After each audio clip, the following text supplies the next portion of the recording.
Chapter 248. Yi Xuanfei felt as if there were thousands of ants crawling around her heart. The moment she returned to Huanghai City, she sent out all the cultivators at home to search for Qiao Xiao and Yanran's whereabouts. But after searching for more than 10 days, her subordinates came to report that there was no trace of the two of them. They only found that the hotel rooms that Qiao Xiao and Yanran had booked had not been returned. Yi Xuanfei was helpless. It was as if the two of them had disappeared into thin air. Her subordinates comforted her. Huanghai City had a population of more than 10 million, so how could they be found so easily? Hence, Yi Xuanfei specially sent someone to wait at the hotel. As long as there was any trace of them, he would immediately report to her. She repeatedly recalled the meal that she had with Qiao Xiao before he left. She had a feeling that Qiao Xiao and Yanran were up to something, and it was right under her nose. She searched the house again, but there was nothing unusual.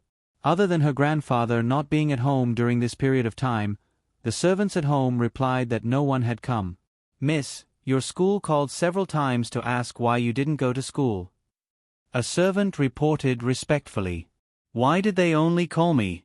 Didn't Qiao Xiao and Yanran not go as well?" Yi Xuanfei was already in a bad mood, so she directly threw a tantrum at the servant. "They might have also called to ask. They said that if you don't go back to school, your absenteeism will affect your degree." Yi Xuanfei was speechless. She could do whatever she wanted at Northern University, so why was there so much trouble at Nanchuan University? They even threatened her with her degree. Forget it, forget it. She was an exchange student, so she shouldn't cause too much trouble. Qiao Xiao and Yanran were nowhere to be found, so there was no point for her to stay here. She should go back to school first. Just like that, Yi Xuanfei missed the scene she didn't want to see the most in her life, and that was the moment when Yanran recovered her spiritual power. A rich medicinal fragrance floated around Qiao Xiao's body and filled his nostrils.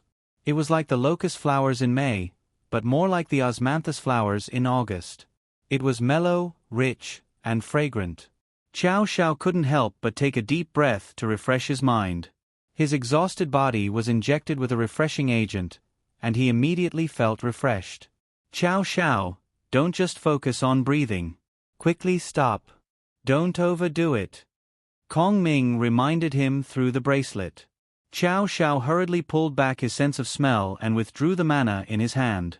The furnace immediately returned to normal, standing alone in the center of the room as if nothing had happened. Qiao Xiao opened the lid and reached into the 9th layer. He carefully took out the pill that emitted a rich fragrance and a faint luster. Looking at the medicinal pill that was only the size of his fingernail, he clicked his tongue in wonder. This was the antidote for the spiritual transformation pill that had caused his Yanran to suffer countless hardships. Today, he had finally refined it. "Kong Ming, what should we do now? Feed it to Yanran directly?" Qiao Xiao looked at the unconscious Yanran. At this time, her head was covered with clothes. Her appearance was neither fish nor fowl, but the bikini underwear showed off Yanran's perfect figure. Now that she was lying on the chair, looking like she was at his mercy, Qiao Xiao was about to have a nosebleed. Qiao Xiao knew that he couldn't take advantage of her.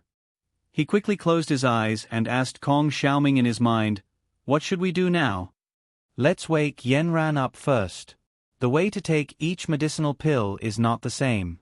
If you make a mistake, won't all our previous efforts be wasted?" Qiao Xiao walked forward, closed his eyes, and held up Yanran's head. He took off the clothes on her head and covered Yanran's body. He tried to control his mind and not look at Yanran's body below her neck. Then, he forcefully pinched Yanran's philtrum. After a while, Yanran's eyelashes trembled and she slowly woke up. When she saw Qiao Xiao, the first thing she asked was, "Is the medicinal pill done?" "It's done. Yanran, look." Qiao Xiao held up the medicinal pill in his hand and let Yanran smell its fragrance. Yanran gave Qiao Xiao a big thumbs up. "It's finally done. Qiao Xiao, help me sit cross-legged." Yanran's body and mind moved, and the clothes on her body slipped down. This time, Yanran realized that she was only wearing underwear in front of Qiao Xiao. She blushed and put on her clothes again and sat cross-legged. Xiao Xiao poured a cup of water for her and watched as Yen Ran took the medicinal pill. Then, she entered a state of regulating her breathing. Xiao Xiao knew that Yen Ran wanted to circulate the meridians in her body. He quietly retreated and closed the door, leaving the entire space to Yen Ran. Xiao Xiao didn't dare to go far.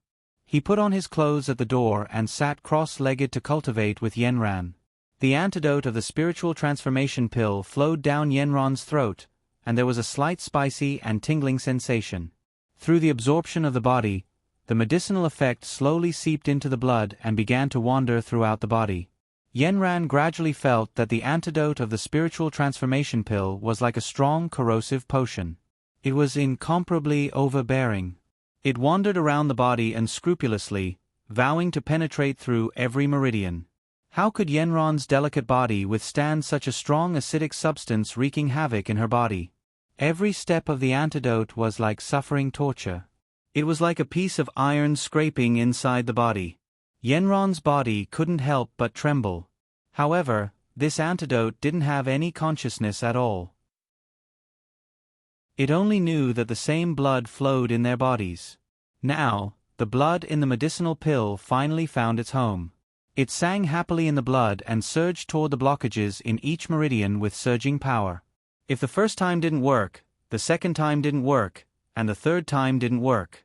It was like a ruthless drill, crazily rotating in Yen Ran's body. It was a kind of heart-wrenching pain. Yen Ran was tortured to the point that she could only let out a single cry. After that, the pain was so painful that she couldn't make another sound. Her originally cross-legged body instantly went limp. Following the drill's movement throughout her body, Yen Ran rolled around on the floor of the secret room, trying to use the pain outside her body to alleviate the torture inside her body. Xiao Xiao heard Yen Ran's painful roar from outside. He wanted to rush into the room to see what was going on, but Kong Ming and Kong Xiaoming pulled him back. Xiao Xiao, you can't go in now. Yen Ran must endure it by herself. She is now opening up her meridians. It must be very painful. If you go in, you will only increase her burden and make her unable to concentrate. You can't fail at the last step. Xiao Xiao's footsteps were stopped. Why? Yen Ran is such a weak girl. Why must she bear such a big responsibility and pain? Xiao Xiao hated himself. There was nothing he could do to alleviate Yen Ran's pain. He frantically pulled his own hair. He couldn't sit down to cultivate anymore. He began to walk around the room. The drill in Yen Ran's body didn't show any mercy to the fairer sex. It crazily operated just like that. After successfully drilling a hole in her meridians, a strong acid rushed in, mercilessly corroding the impurities on the original blockage. Then, it continued to move on to the next blockage. At this time, Yen Ran finally felt a little unobstructed. She knew that extreme pain would bring about extreme smoothness. The antidote was working. The blockage was unobstructed. It gave her a lot of confidence. She folded the clothes beside her and stuffed them into her mouth to prevent herself from accidentally biting off her tongue.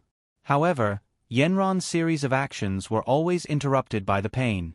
The surrounding tables, chairs, and even the furnace placed in the center were inadvertently knocked over.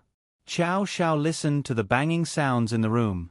He was so worried that his heart was about to explode. After walking around the room a dozen times, he heard a loud noise from the furnace. He couldn't bear it anymore. Ignoring Kong Ming and Kong Xiaoming's dissuasion, he rushed in. He saw Yen Ran's twisted body curled up on the ground. From time to time, she would roll left and right. The clothes on her body were bitten in her mouth. Her delicate skin had many scratches and blood marks. Xiao Xiao shouted, "Yen Ran." She rushed forward and held her in her arms. However, Yen Ran was very strong in her arms.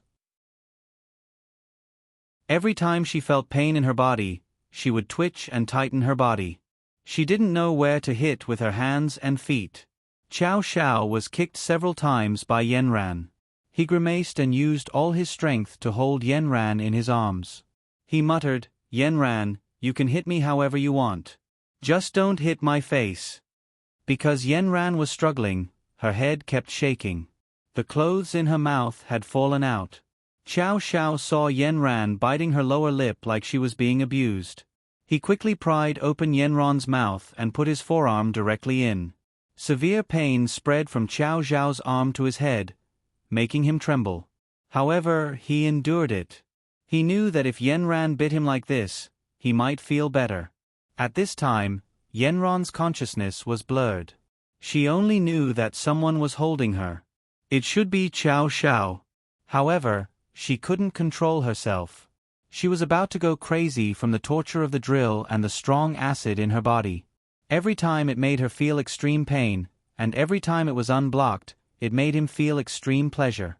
It should be said that it was pain and pleasure. However, this pleasure was too short. The pain was far more than 100 times longer. Gradually, Yanran's legs stopped kicking because the meridians in her legs had been pierced. All the pain was concentrated in her legs. Yanran curled up her two slender and straight beautiful legs in Xiao Xiao's arms, protecting herself like a baby. The pain in her abdomen was the most obvious. Yanran knew that it was her dantian. Her dantian's sea of qi was empty. At this time, the meridians in her legs had been opened and were attacking her abdomen. The original spiritual power wanted to refill the whole dantian. However, the whole dantian seemed to be surrounded by a golden bell shield. The antidote encountered the greatest difficulty here. The original drill and strong acid could only corrode a small area, but this was a huge project for them.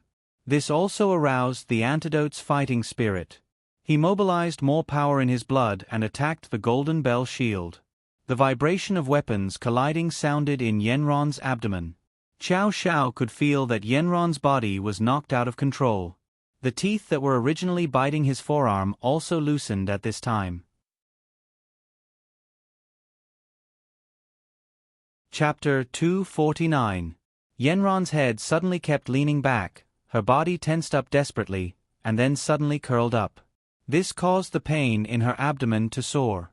Xiao Xiao felt that she could no longer hold on to her. Her two long legs, which were originally obedient, were unconsciously kicking hard. She accidentally kicked the ground or the obstacles on the side, and a bump would cause bruises. Xiao Xiao used all her strength to secure her legs in her arms. If you want to kick, then kick me. Don't kick your feet until they hurt. Yanran heard Xiao Xiao's voice in a daze. She opened her eyes weakly. Yanran, who had never been willing to admit defeat, said in an extremely weak voice for the first time, "Ah Xiao, it hurts." Ah! Xiao Xiao's heart was pressed down by a huge stone, making him unable to breathe. He shouted anxiously, "Yanran, how can I help you?" Yanran's pale face twitched the corner of her mouth. "In the past, I was alone. Now that I have you with me, I am satisfied." Xiao Xiao's eyes burst into tears. He hugged Yanran even tighter. Yes, I will be with you in the future. I won't let you suffer any more." Xiao Xiao had never hated his powerlessness as much as he did at this moment. He protected Yanran's abdomen with his hand. A wave of devil qi surged out and comforted her smooth lower abdomen. Another wave of pain came. Yanran grabbed Xiao Xiao's hand and pressed it down desperately. Her body curled up again. Xiao Xiao was a little worried that Yanran would press through her slippery and sweaty skin. Kong Ming shouted in the bracelet, "Xiao Xiao, your devil qi seems to be useful. Give me more." Xiao Xiao was overjoyed. He increased the strength of the devil qi and penetrated Yanran's smooth skin all the way to the inside. The hard cover in Yanran's body showed signs of loosening under the attack of the antidote and strong acid. With the help of Xiao Xiao's profound devil qi, the force of the two gradually strengthened and finally twisted into a rope. Xiao Xiao felt Yanran's body getting tighter and tighter. He increased the strength of his hand to the extreme. Yanran's body suddenly jumped, her eyes rolled up, and all the muscles in her body tightened to the limit. Then, Yanran felt the original majestic power in her dantian pouring in from all directions. A wave of numbness rushed straight to the top of her head. Her body instantly went limp, and she weakly curled up in Xiao Xiao's arms. Yanran completely fainted. Xiao Xiao shouted anxiously, but Yanran didn't respond at all. Xiao Xiao hurriedly cupped Yenron's face and hurriedly pushed away her sweat-soaked hair. Her beautiful and pale face had her eyes tightly closed, and her bloodless little mouth was unconsciously open. There were blood stains on the corners of her mouth. It was unknown whether it was from her bite or from Xiao Xiao's forearm. Xiao Xiao only felt that his nose seemed to have suddenly bulged out. Kong Xiaoming was stunned. When had Xiao Xiao's face ever had a blemish? He stammered, "Xiao Xiao, there's something on your nose." Xiao Xiao was so anxious that he didn't care about his nose. "Don't talk nonsense. Help me think of a way to wake Yenran up." "Yenran is fine. She'll be fine when she wakes up." Kong Xiaoming comforted Xiao Xiao. "Is she really fine?" Xiao Xiao asked in disbelief. "Look at Yenron's head." Kong Xiaoming pointed at Yenron's head for Xiao Xiao to see. Xiao Xiao raised his eyes from Yenron's face and looked at Yenron's head. He saw the little white bun, which he hadn't seen in a long time, faintly flickering out of existence. It was currently sleeping soundly. Xiao Xiao was ecstatic. He wanted to grab it and hug the cute little bun, but he grabbed nothing. Only then did he realize that he couldn't grab the little white bun. Xiao Xiao was so happy that he cried. He held Yenron's little face and kept kissing it.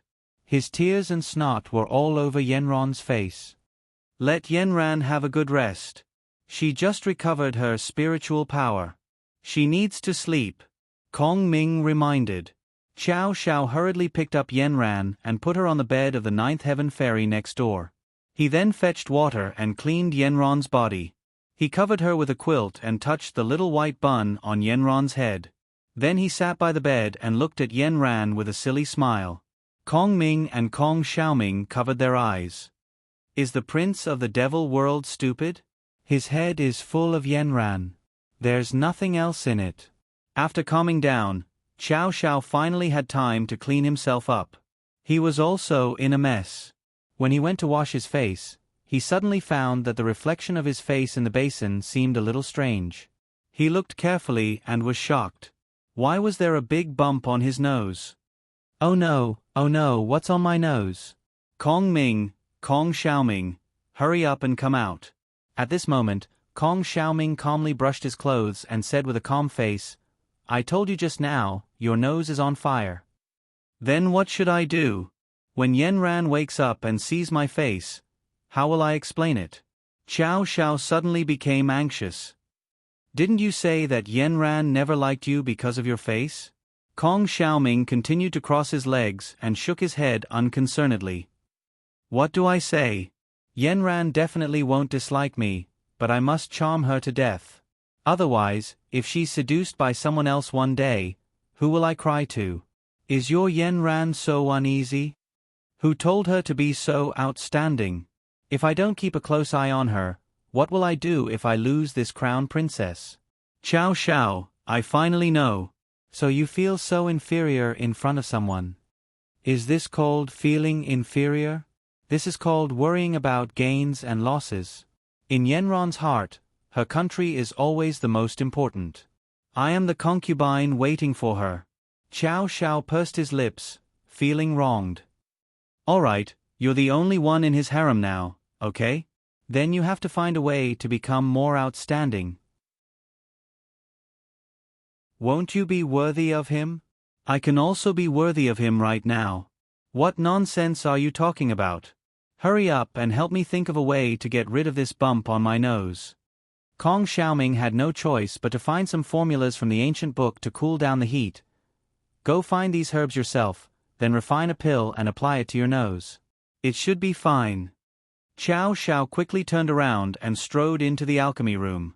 He found these herbs, took out a small alchemy cauldron, and began to refine the pill to treat his nose. Since the spiritual power in Yenron's dantian returned, she entered a deep dormant self-recovery process. The meridians in her body were once again merged and connected. Yenron's qi and blood were flowing smoothly, and her whole body began to circulate the big and small circulations. The after effect of the antidote was that it was too overbearing. It destroyed the internal parts of her body. She still needed to use spiritual power to reconnect them, polish them, and restore them to their original best state. Her mind involuntarily recalled the first half of her life. From childhood to adulthood, from loss to gain, from the mission on her shoulders to the collapse of the building, every event was fresh in her memory. From childhood to adulthood, she had suffered too much. Although she felt that it should be like this, the only thing that made her feel that she was living her true self was meeting Xiao Xiao. This real, passionate, and sincere crown prince of the devil world's attachment to her was always shown on his face. It was he who helped her through the difficulties. It was he who accompanied her to find the antidote of the spirit-transforming pill. It was he who became her strongest backing. It was he who saved her. A drop of grateful tear slid down the corner of Yenron's eye and covered the skin on her face with the quilt. The spiritual power in Yenron's body became smoother and smoother, surrounding her consciousness. Yenran no longer thought about it, but she did not wake up from her deep sleep. She added the willpower of the hibiscus chart to her spiritual power. Twice the result with half the effort. These years of cultivation made Yenron's spiritual power soar. At this time, it was superimposed on the spiritual power of higher void. It was like adding wings to a tiger. It was irresistible. The spiritual power in her body crazily rotated and surged. A powerful spiritual power rushed in from the outside and poured directly into the top of Yenron's head. Yenron's chest bounced from the impact of this rushing power. It was this little movement that made Xiao Xiao, who was rubbing pills on his nose, jump in fright. He did not care about his nose and rushed in directly. At this time, Yenran was lifted up from the bed by a force and slowly rose into the air. Only her underwear revealed her perfect figure. Yenron's beautiful hair fluttered in the wind. Her two hands were spread out horizontally. One of her legs was straight, while the other was slightly bent. Her eyes were tightly closed. Her goddess-like appearance made everything around her lose their color. At this moment, her entire body was emitting a circle of divine radiance. The movement here was too big. The small animals all rushed over here. When they saw the godlike beautiful face in the air, they could not help but lower their bodies and willingly submit to her. Wow, Yenran is going to advance again. Kong Xiaoming exclaimed enviously. At this time, Xiao Xiao was stunned by Yenron's state. That perfect body, sexy underwear, beautiful and noble face made Xiao Xiao involuntarily swallow his saliva. He suddenly felt that such a beautiful scene should only be appreciated by him. He took off the bracelet and stuffed it into his trouser pocket, blocking the view of the two people. Xiao Xiao, what are you doing? We're watching it with great interest. Shut up, you two. You are men. You are not allowed to watch. Please, we have seen the intimate scene of the two of you many times. We are only using our spiritual sense, okay? Shut up, you two. If you continue, I will throw the two of you out forever. Just as the two of them were bickering, Yenran turned her hands over, as if she was holding something heavy. Then, she suddenly lifted them up. Xiao Xiao only felt a thick and heavy air suddenly burst out from Yenron's body. The air in the entire palace was compressed and distorted. Oh no, this palace is going to collapse. The small animals were frightened and quickly ran out. The whole palace was on the verge of collapse. Xiao Xiao quickly recited the guard's chant and was about to rush in the direction of Yenran. However, the vigorous force caused by Yenran was too strong. Xiao Xiao rushed over several times but was unable to. Instead, he was directly thrown out of the palace by this force. Then, Xiao Xiao found that the palace collapsed in front of his eyes, and Yenran was like a rocket soaring into the sky, disappearing in the blink of an eye. Xiao Xiao only had time to call out Yenran before he was thrown hundreds of meters away by the airflow. When he looked up again, he could no longer find his Yenran.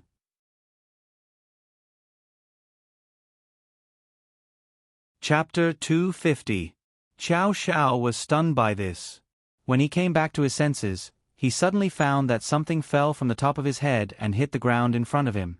He picked it up and saw that it was the huge diamond ring he gave to Yenran. Xiao Xiao was completely confused. Where did his Yenran go? How did she get launched by a rocket? Why didn't she take the diamond ring with her? Little animals, hurry up and follow me to find her. Chow Chow ordered, and the little animals led the way in front of him. After walking for a long time, Chow Chow was so anxious that he wanted to fly directly in the sky, but the little animals only knew how to run on the ground. In this way, he finally walked all over the space with great difficulty, but he still didn't see Yenron's figure. Chow Chow's heart was getting more and more panicked, as if something was out of his control. He didn't know where this feeling came from, but it was like a net, tightly entangling him inside. The little animals led him to search the entire space, but there was no trace of Yenran. The feeling of uneasiness was getting stronger and stronger. Chow Chow flew directly into the air and looked down from the sky. The lush forest covered everything so tightly that he couldn't see anything. Chow Chow searched for a whole 3 days. The sun rose and set. Time slipped away without hesitation. Chow Chow's heart was getting heavier and heavier. The big bump on his nose didn't disappear, but it became more and more serious. He didn't care about this and just carried out a carpet search in the space. After traversing through another forest, he returned to the lavender shrubs. He sat down and recalled the scene of his proposal a few days ago. At that time, his heart was incomparably sweet, but now his heart was heavy. It was like the difference between heaven and earth. He lay back, lying between the flowers, and closed his eyes. Yenran, where are you? After Mr. Yi and Ming Tian were severely beaten by their superiors, they returned to Huang Hai dejectedly. Our superiors helped us suppress this matter. It was really a close call. Elder Yi finally sat down in his ancestral home and leisurely brewed a cup of tea. Old Yi, although the crisis this time is over, there is still a problem with our cash flow. Ming Tian was most troubled by the fact that he couldn't go against his superiors. He still had to take the money that was supposed to be taken from him. We still have some assets in our hands. Let's think of a way to get rid of them and solve our liquidity problem. Then, we'll think of a way to acquire a financial company. This way, we can earn money quickly and have high profits. Old Mr. Yi sipped his tea. But we don't know anything about finance. Ming Tian was in a difficult position. We have been in the entertainment and technology industries for so many years.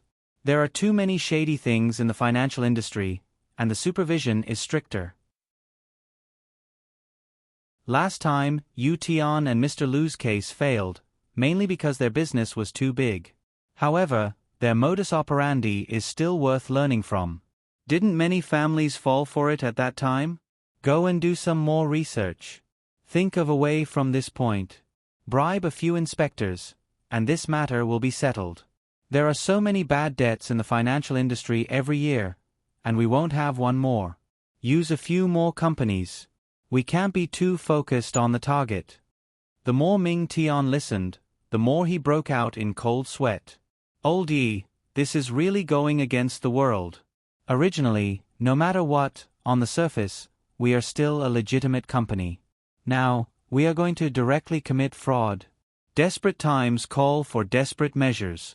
We have no choice but to do this. Ming Tian, you have to know that we are a special existence in the cultivation world. We have our own advantages. If we don't use these advantages in time, it would be a pity. I want you to live well for the rest of your life and the next few lives. You have to be ruthless. Feed your subordinates more pills and distribute the ones that confuse their minds. You have to make them listen to your orders. Ming Tian looked at old Ye's sharp and ruthless eyes and nodded his head firmly. Chow Chow fell asleep in the lavender bush just like that. In a daze, he actually had a dream. He dreamed that his Yenron's spiritual power had recovered, and the king had returned. The two of them eradicated the Eastern aristocratic families and lived a happy life from then on. On this day, Chow Chow and Yenran were getting married. However, a group of small animals blocked his way, not letting him go forward to welcome the bride. He desperately struggled to break through, but the small animals inside and outside were blocking his way. He couldn't be rough on the big day.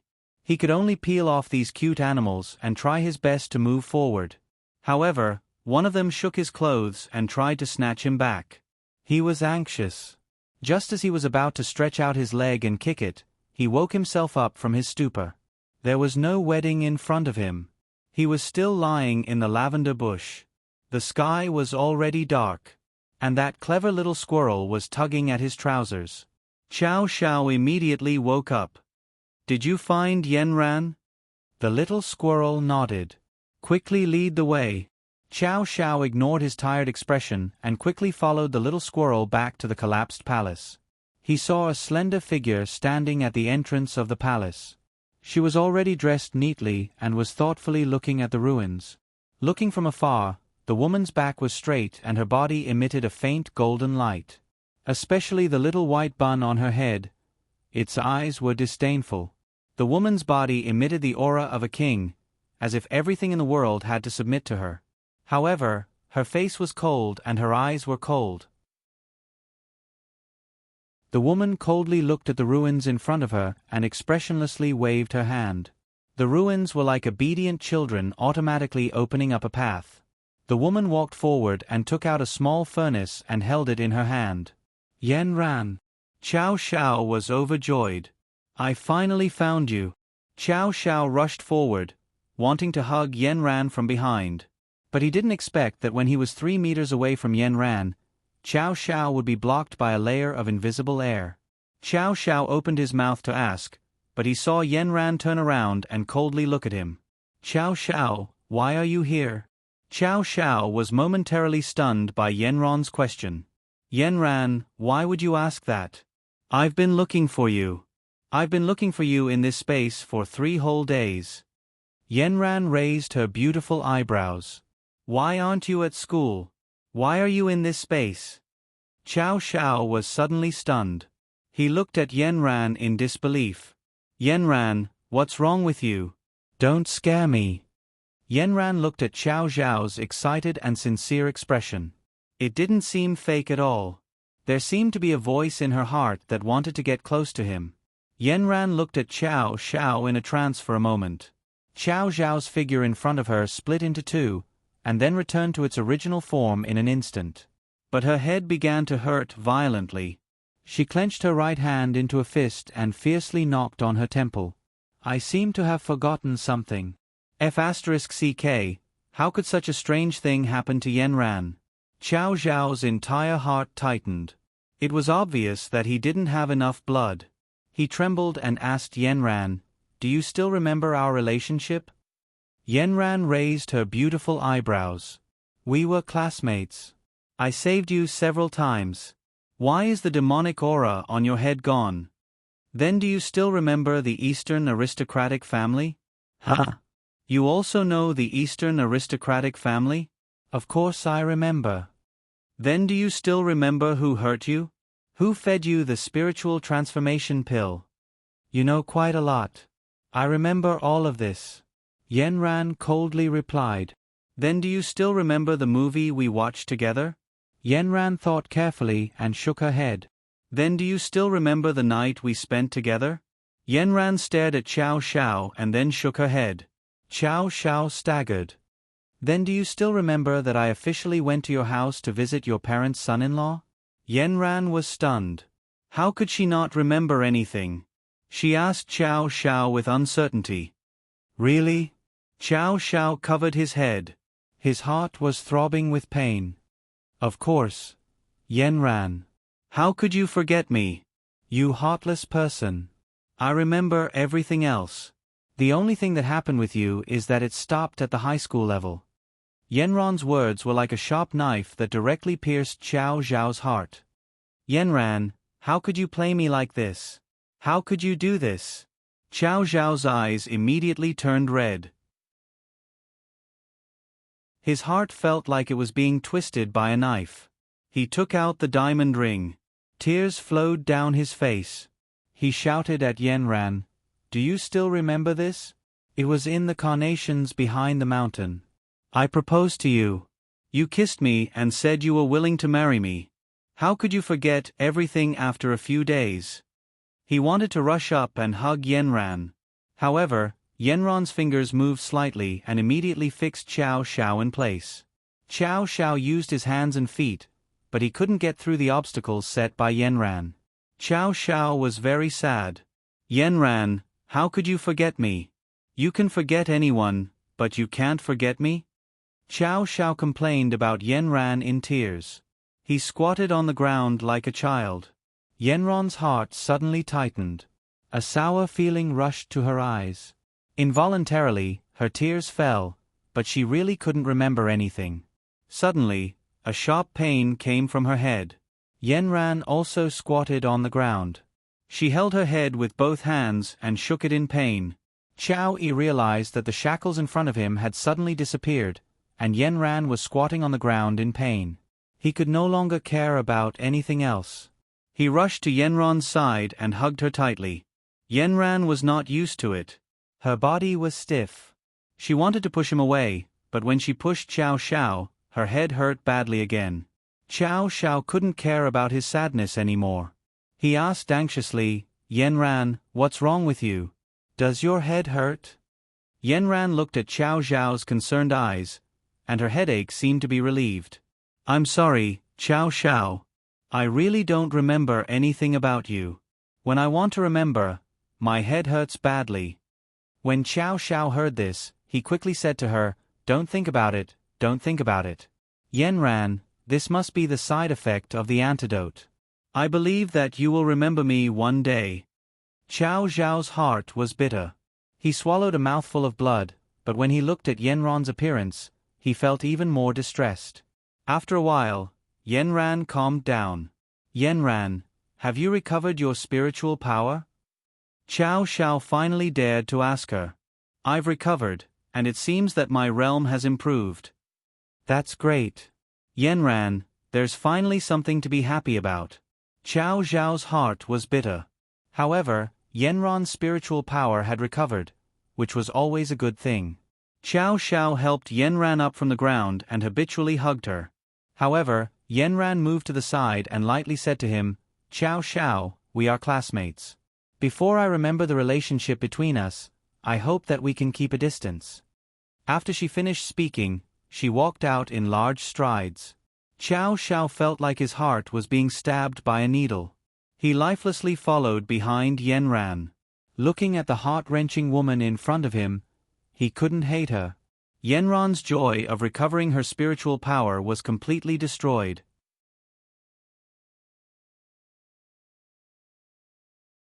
Chapter 251. Kong Ming and Kong Xiaoming shook their heads in the space. They didn't expect the aftereffects of the spiritual transformation pill to be so severe. "Xiao Xiao, your hard days are coming.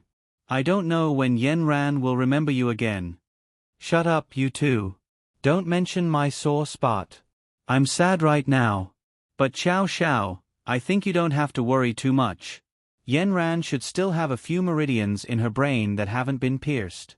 The antidote may not take effect so quickly. It's already a miracle that she can recover her spiritual power and even increase it. It's only a matter of time before she recovers her memories with you." Xiao Xiao was a little disheartened. "I hope so. If Yanran really can't forget me, then I don't want to live anymore." Kong Xiaoming was shocked. "Xiao Xiao, don't be silly. If Yanran recovers one day and remembers you, but you're no longer there, then how sad will Yanran be? Won't she follow you? Don't talk nonsense. My Yanran will live a long life. She'll remember one day. Maybe I could make her fall in love with me before, but now I'll chase her again and make her fall in love with me again." "Wow, Xiao Xiao, your battle declaration is too loud. I admire you, I admire you. I believe that as long as you make a move, there isn't a girl you can't handle. Take that Yi Xuanfei for example. She's so coquettish and wants to take off her clothes and wait for you in bed every day. As long as you use your charm, I believe Yanran will be hooked again." When Xiao Xiao heard this, Kong Xiaoming finally said something reasonable. He liked hearing it. After a fierce struggle, Xiao Xiao finally held back the grief in his heart and decided to pursue Yanran again. He didn't believe that he wouldn't be able to handle her the second time, since he was so familiar with her. After making up his mind, he went forward to catch up with Yanran and said to her, "Yanran, I'll take you out of this space. You can only get out of this space with the totem." Yanran looked back at him, her eyes calm. Xiao Xiao held back the pain in his heart and took out the totem. The totem gradually rotated in the air and emitted golden ripples, sometimes wide and sometimes narrow. Xiao Xiao silently recited the incantation, then with a shout, "Break!" The scenery in front of them changed and they were back in the library again. Yenron's calm eyes looked around vigilantly. Fortunately, there was no one in the library. She said to Xiao Xiao, "You go back first. I still have things to do." After saying that, she turned around and was about to leave. Xiao Xiao stopped her. "Yenran, we came together. We have to go back together." Yenran guessed that she must have forgotten something and nodded, "Then follow me carefully and don't make a sound." The alienation and indifference in her tone was quite obvious. Xiao Zhao's eyes trembled and a drop of tear almost fell. The two left the library. It was night time. Yenran didn't say anything and flew towards the elixir laboratory of the Eastern aristocratic family.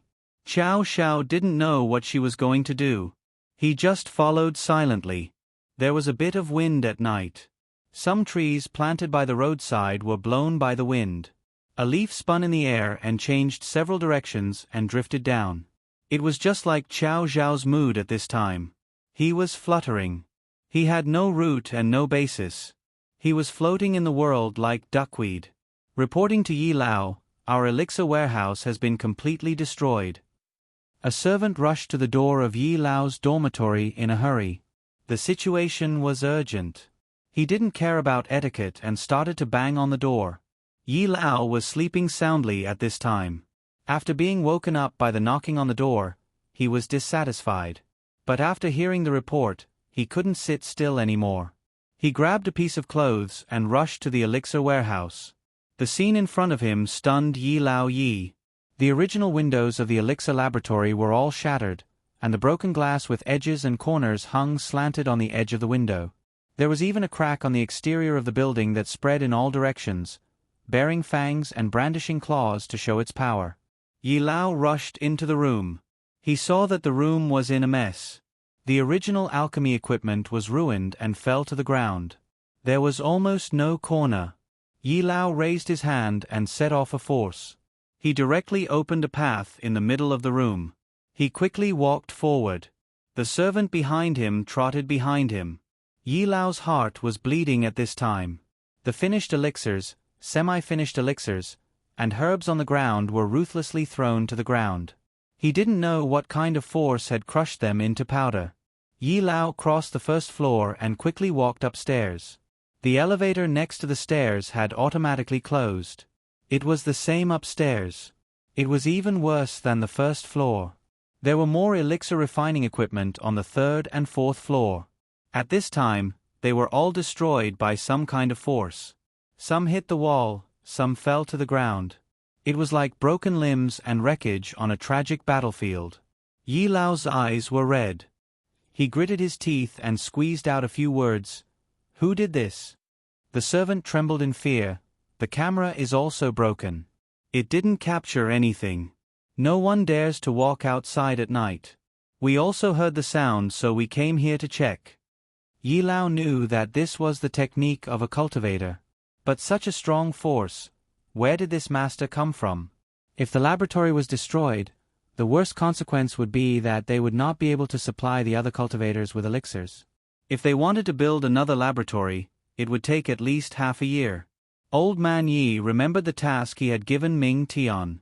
He had to give him some hallucinogenic drugs. Now, where could he find these drugs? Nothing was going well. Old Man Yi looked at the dark sky. It was as if a large net had enveloped him. A trace of unknown fear struck his heart. Yi Lao flew into the sky, wanting to break through the big net. He looked around. Everything was hidden in the darkness. He landed on the ground. "I have already put away the circulation array. Quickly send people to check other places in the house. If there are any abnormalities, quickly report to me." All the servants obeyed the order and quickly got to work. Until dawn, Old Master Yi didn't sleep for the entire night. He also checked every corner of the house and didn't find anything strange. According to the records, Yi Xuanfei only went to the library once. Why did Miss go to the library? I'm not sure. But a while ago, Miss came back and stayed for a few days.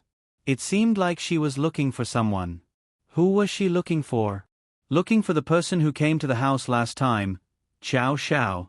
Yi Lao suddenly shivered. Yes, there was this person. This person was a master. He was someone Yi Xuanfei wanted to rope in. There were too many things happening recently. How was it going? Yi Lao had doubts in his heart. Did she find him? No, it was about a month ago. After that, Miss went back to school. The timing didn't match. Even if Xiao Xiao went to Huanghai a month ago, how could it be the same as what happened last night? Everything was confusing. Countless clues circled in Yi Lao's mind, but they couldn't connect into a line. Of course, all of this was done by Yanran. She was like a murderous warrior. She directly bombed the pill laboratory. Looking at the mess on the floor, her expression didn't change. It was as if it was a matter of course. That was the confidence of a master and the casualness of destroying everything. Let's go. A cold voice sounded. Yanran and Xiao Xiao left the Eastern aristocratic family and went back to the hotel. When she saw Xiao Xiao following her into the room, she stopped in her tracks. Why did you follow me in? Xiao Xiao was very resentful. The two of us originally lived in the same room. Yanran only remembered that she lived here, and the image of Xiao Xiao in the room seemed to have been automatically cut off. She frowned. Men and women shouldn't touch each other. Go and open another room. Xiao Xiao looked at the tightly shut door in front of her and clenched her teeth in anger. Yanran went back to the room and turned on her computer. Now that her Reiki had recovered, she could fully start her revenge plan. She wanted to organize what happened during this period of time. She looked at the date just now and was surprised that she had stayed in the space for more than a month. What made her feel strange was that Little Six and the others didn't seem to have any news. Did something happen? She quickly browsed the recent news. She found that since her Reiki recovered, her brain worked faster. She didn't need a pen and paper to connect a lot of things in her mind. She found that the two chess pieces she had placed before were dead. Yanran was not as surprised as Little Six. She didn't tell Little Six that if these two chess pieces were dead, what should she do next? No wonder Little Six didn't have any news. He was probably trapped in a dead end. Yanran immediately formed another plan in her mind. She dialed Little Six's phone and said in a crisp voice, "I'll go back to Nanchuan tomorrow and have a meeting to discuss the next step of the plan." Little Six received Yanran's call and the corner of his mouth rose. "Yanran, you finally have news. I was so worried. I thought you and Xiao Xiao went on a honeymoon directly." Yanran paused and asked tentatively, "Why did I go on a honeymoon with him?" "Brother Xiao secretly told me before that he would find a chance to propose to you. I want to know if it was successful?" Yanran heard Little Six's tone and knew that he must be winking at her at this time. Yanran asked a little uncertainly, "You mean, we're boyfriend and girlfriend?" Little Six realized that something was wrong with Yanran. "Of course you're boyfriend and girlfriend. Both your families have agreed." "What's wrong, Yanran? Did something happen?" "Nothing. My spiritual power has recovered, but I seem to have forgotten about Xiao Xiao." "Damn, it can't be. Brother Xiao will cry to death." "Yanran, you can't be ungrateful. Brother Xiao is someone who has done you a great favor. Moreover, you two were very close before. Why did it suddenly become like this?" Yanran didn't say anything more and just hung up the phone. Then, she sent a WeChat message to Xiao Xiao, "How are we now?" Xiao Xiao replied instantly, "We promised each other for life. We've done almost everything we should do." Yanran, "Nonsense, I know my own body. I definitely didn't do anything that I shouldn't do." Xiao Xiao was speechless. If he had known, he would have done Yanran sooner. He didn't reply and sulked in the next room gloomily. After dealing with everything, Yanran began to carefully examine her body. After circulating all the meridians in her body, she found that there was only one place that was still stuffed. Yanran guessed that it had something to do with Xiao Xiao, and at the same time, it also reduced her emotional fluctuations by a lot.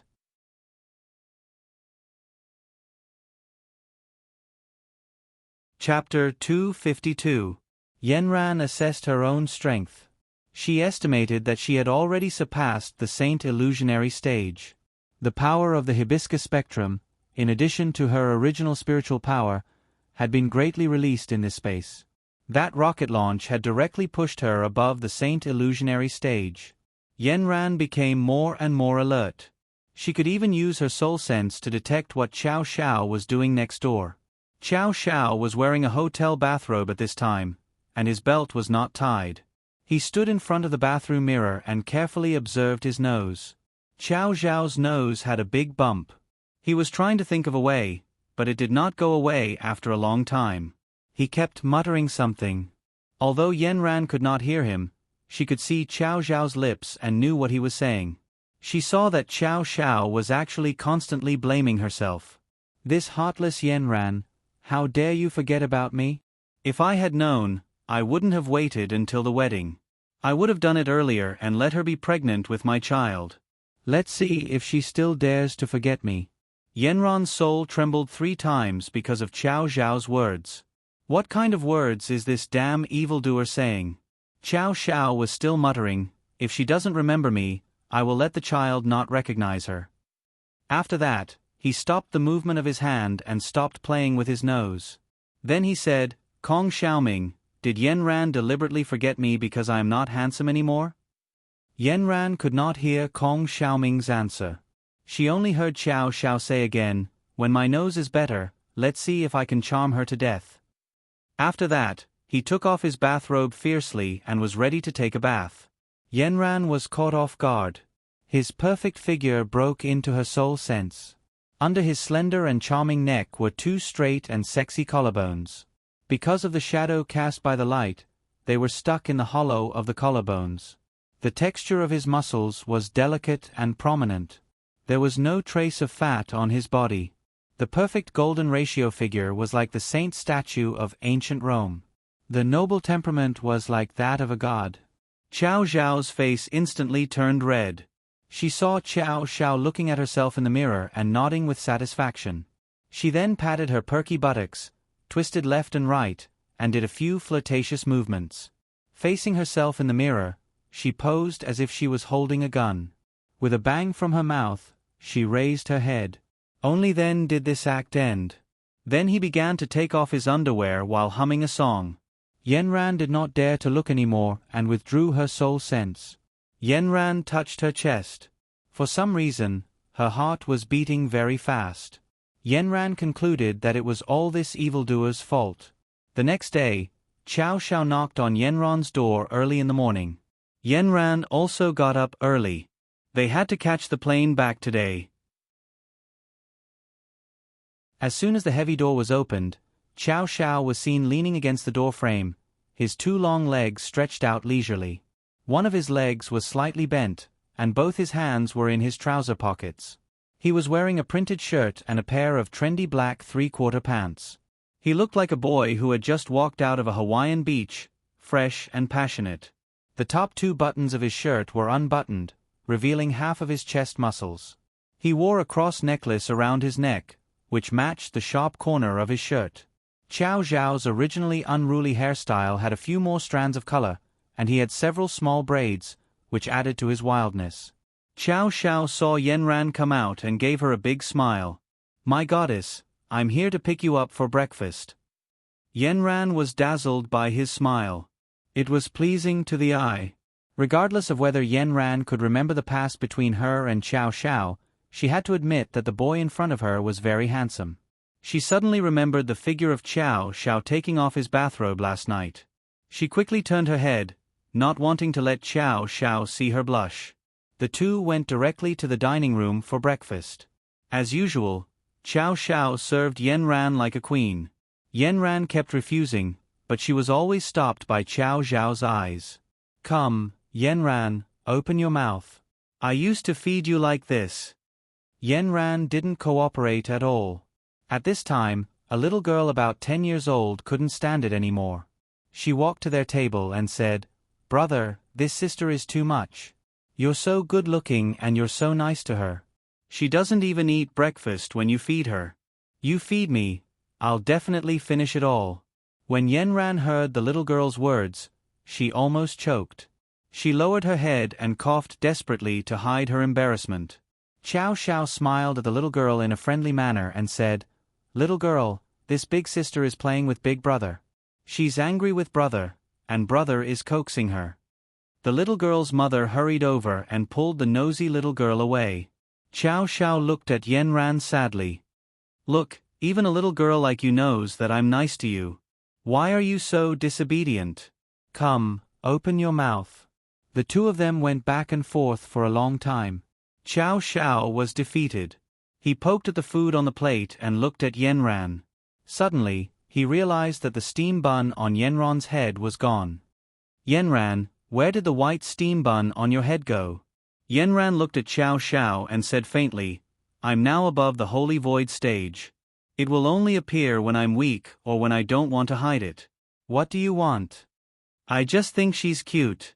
Seeing that the steam bun on your head is gone, I'm worried that there's something wrong with your spiritual power."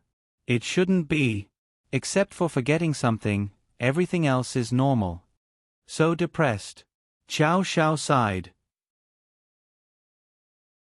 This meal was finished with Xiao Xiao's depression and Yenron's awkwardness. The two of them finally stepped on the plane back to Nanchuan. Ming Tian followed Yi Lao's instructions and found 10 people from his subordinates to buy 10 companies. Then, he began to implement Yi Lao's loan fraud plan. One of them was called Tian Han. He had been in the Eastern aristocratic family for a long time and was one of the senior employees. At the same time, he was also one of the people who took the elixir the longest. Originally, he was of average quality. After cultivating for a long time, he only reached Huang Xian. Since he was recognized by Ming Tian, he was given the sacred medicine that had been passed down in the Eastern aristocratic family for a long time. He had always heard that as long as he continued to take the sacred medicine, his cultivation would increase tremendously. He heard that Yi Lao, Missy, and Ming Tian from the Eastern aristocratic family were all people with high cultivation experience. The sacred medicine was the biggest contribution. He originally thought that he could only reach Huang Xian in his lifetime and was only slightly stronger than the average person. Unexpectedly, after he started to take the sacred medicine, his cultivation experience went up a level in a few years. Now, he was already at Qing Xian. He was an ambitious young man. Originally, he only had ideas but did not have the strength. Now that he had both ideas and strength, he had long wanted to show off his skills in the Eastern aristocratic family. When he heard that there was a special mission today, Boss Ming Tian finally thought of him. There were a total of 10 people, and he finally had the chance to stand out. At the scene of accepting the mission, he was given a small bottle of elixir. This was what President Ming said. This was to reward them for their contributions to the Eastern aristocratic family. If this mission was successful, there would be more effective elixir waiting for them. Then, he was assigned as the legal representative of a company. Tian Han immediately bent over laughing. He could finally be addressed as President Tian by others. After accepting the mission, he immediately took her elixir. The taste of this elixir was different from the ones he had taken before.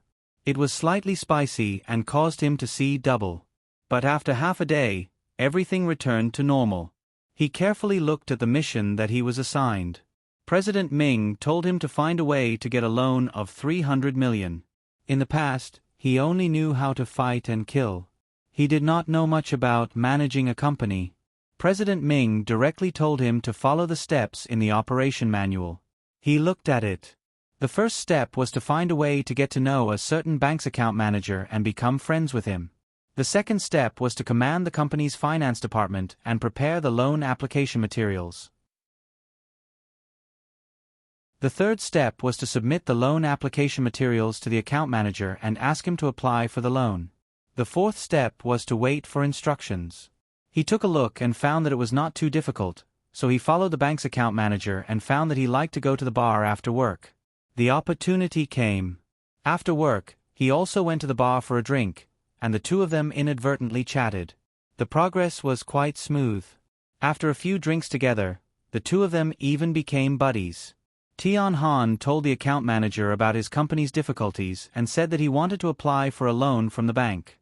When the account manager heard this, he thought, "What a coincidence. I am the account manager of the bank. Brother, if you are in trouble, I will definitely help you."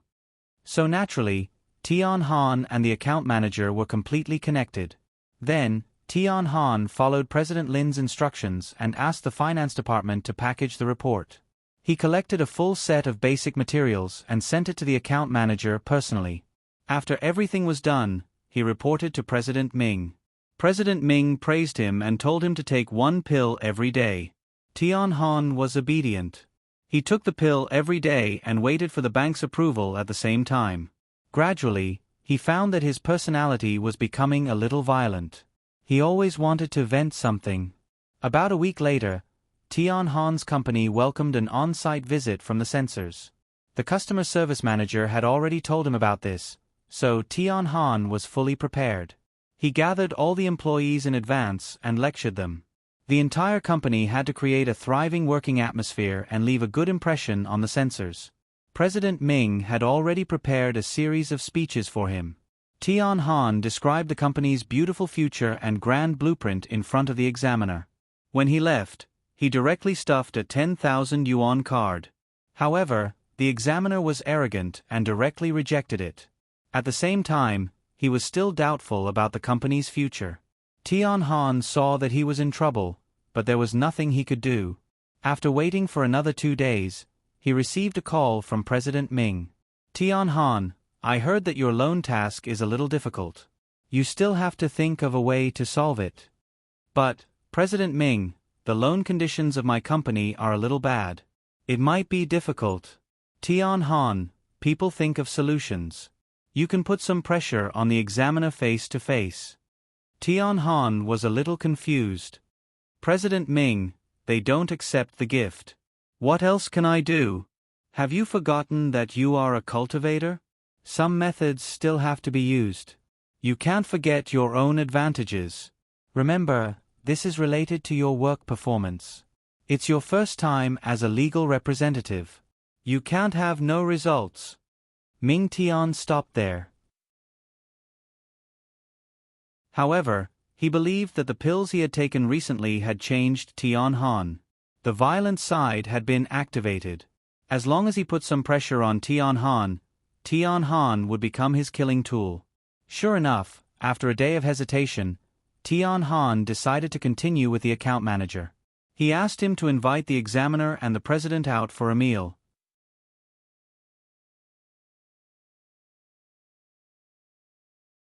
Chapter 253.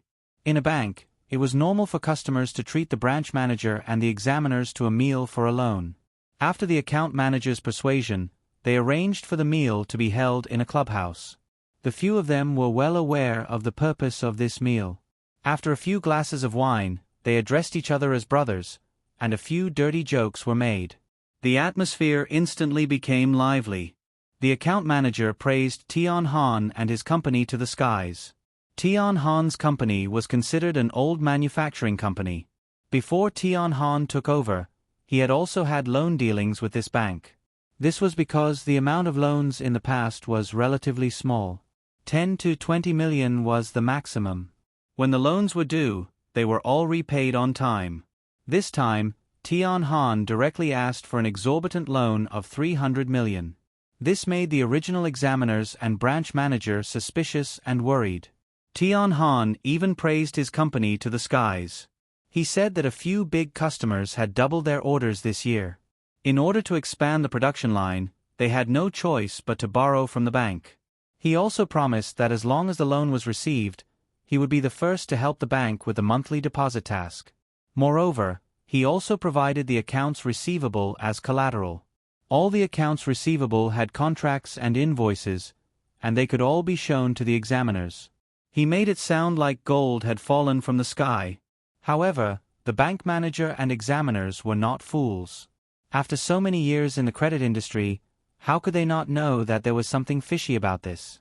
Hence, they continued to drink and call each other brothers. However, they refused to agree no matter what. Tian Han was anxious.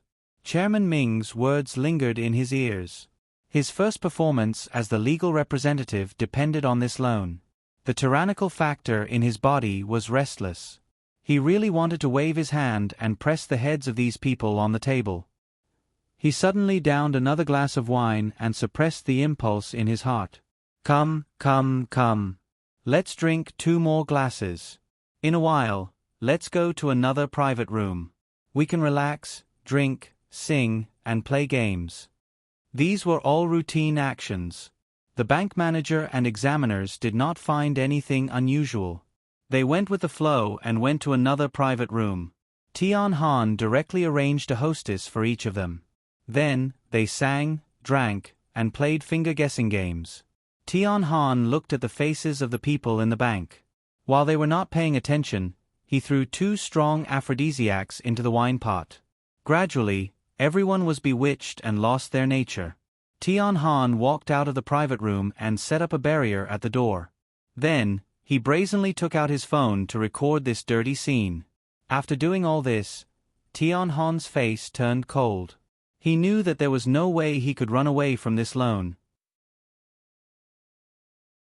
After a whole night, Tian Han cleaned up the scene and dressed everyone neatly. When they were completely awake, they found that they had a splitting headache.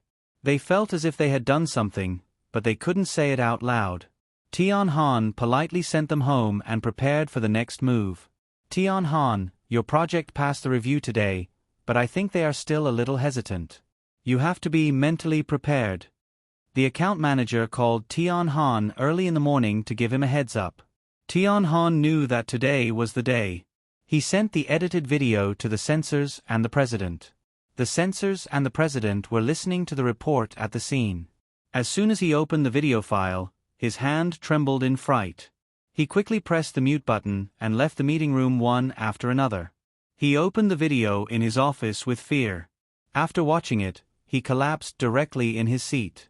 Tian Han also added a sentence, "Please help us during the review today." When they returned to the meeting room, the 2 of them were no longer in the mood to listen. It was as if there were nails on the chairs, and the PowerPoint on the big screen seemed to be the video of them fooling around that night. The original intention of rejecting Tian Han's project during the review meeting was also dispelled. The censors and the president agreed that the materials were not complete. They would come again after the materials were supplemented. When the president returned to his office, he sent a WeChat message to Tian Han with trembling hands. "What do you want?" Tian Han directly replied with a message asking for the leader's help. He had no other intentions. The president was so angry that he threw his phone. However, the censor's reaction was different. He directly threatened Tian Han, "If you dare to release this video, I dare not let your company get this loan." Tian Han couldn't help but sneer. It seemed that this guy wouldn't cry until he saw the coffin. That night, Tian Han disguised himself and waited at the bank entrance. He waited until very late before he saw the censors walk out of the bank. Tian Han directly followed him and saw him pass through a small alley. There was no one around. Tian Han immediately went forward and blocked his way. The censors were caught off guard and a black shadow appeared in front of him. He was fully armed and only a pair of black eyes could be seen. In the darkness, they were shockingly bright. He was shocked and quickly took a step back. He grabbed the bag in his hand and said, "What do you want?" "I heard that recently, a company's loan was approved by you, but it hasn't been approved. I was asked by someone to ask the reason." Tian Han's voice was cold and hoarse. It was like frosted glass in summer, and it made the censor's hair stand on end. That pair of eyes flashed with a threatening light, and a trace of fear rose from the bottom of his feet. "I don't have the final say on the approval. It's a unified decision in the industry. This company doesn't meet the requirements, so how can it be approved?" The censors gave himself courage and straightened his neck to refute. "Are you coaxing a 3-year-old child? I know very well who has the final say on the bank's approval. You're also an old censors, and your words have a certain weight in the industry. My client said that you can definitely think of a way. You won't be short of benefits, but if this matter is not done." Tian Han's hand gently moved to the side. With a crack, a branch on a small tree broke. The censors shrank his neck, afraid that the branch would whip him. However, he still believed that in a society ruled by law, no one would use such a despicable method. He continued to call out boldly, "This is illegal. You will be arrested and sentenced." Tianhong sneered, "Go ahead and sue. Also, do you really think that video doesn't exist? You can try to see if the consequences are serious." After that, he directly picked up the censers and ran upstairs. The censers were carried in his hand like a chicken. He was shocked. He was at least 140 pounds. How could this person carry him as light as a feather? Tianhong took the censers straight up the stairs. This was an old residential building with 6 floors. There was a large platform on the roof. Tianhong pushed the censers to the railing on the roof and pressed his head down. The censor's head was instantly filled with blood. He was so scared that he waved his arms and legs. Tianhong's action just now made him feel that he really wanted to push him down. He instantly felt that death was so close to him. He screamed in horror. At this time, Tianhong said, "There are always some people in this world that you can't afford to offend. Today, I'm just giving you a warning. I'll still say the same thing. As long as you cooperate with this loan, you won't be short of a penny. But if you can't do it, an accident will be the headline of the news the next day." After that, Tianhong turned and left. The censors sat down on the rooftop and didn't come back to their senses for a long time. In this way, during the second meeting, the censors and the president agreed that this was a good project to support the growth of the physical enterprise. It was in line with the national policy. The authenticity of the accounts receivable had been checked on the spot. There weren't many problems. At the same time, they randomly selected a sum of money to be transferred to the bank account. Overall, the risk was controllable. Although there were other censors who had their own opinions, in the end, more than half of the votes were cast. The loan was approved smoothly. Tianhong looked at the approval opinion given to him by the censors. He was overjoyed. It seemed that his position as the legal representative was secure. His first business deal would be done soon. Yanran, Tianhong's company, has recently applied for a loan from the bank. Little Six told Yanran the information he had collected. "Did you find out how much he applied for?" "He applied for 300 million yuan with accounts receivable as collateral. It seems that it has been approved. I've seen the situation of his company. They don't have any assets, and the factory isn't worth much. How could it be approved?" Yanran came to a conclusion without thinking. There must be something fishy going on. Everything was under Yanran's control. Tianhong was originally on the list given to Yanran by Huagang. Once the wind blew, Yanran listed him on the list. Tianhong had been targeted since the first day he became the legal representative. Yanran, at the same time, 9 other cultivators have also become the legal representatives of other companies. "Do you want to follow them?" Yanran was sensitive and immediately guessed the reason. "It seems that they are preparing to do the same thing again. I saw through Yu Tian's scheme previously, and now they want to use this route again. The previous 2 leads have been broken, and now they have sent us new evidence. Little Six, send someone to keep a close eye on them, especially the bank that gave them the loan and the censors. As long as they find out that they are together, report to me immediately. I believe that they will be exposed."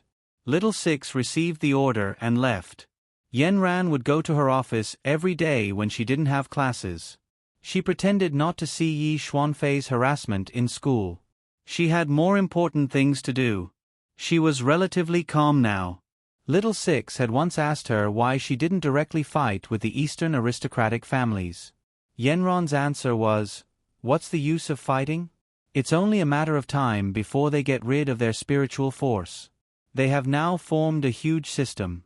With a stomp of their feet, they can cause hundreds and thousands of employees to sway. What she needs to do now is to bring down this huge monster and save the entire cultivation world. Our wings are not fully grown yet. If we act rashly, we will only alert the enemy." After coming to the office today, Yanran had been thinking about the next step of the plan. Some plans still needed to be carefully polished. She poured a cup of tea and walked to the window, taking small sips. Yenron's gaze darkened. Then, she was attracted by the group of people downstairs. A banner and a balloon fluttered in the air. There were a few words on it: Chow Shao Fan Meeting. The originally spacious road was now packed. Several life-sized portraits of Chow Shao were placed at the entrance of the office building. At this moment, there were countless girls who wanted to take photos with this portrait. The scene was chaotic.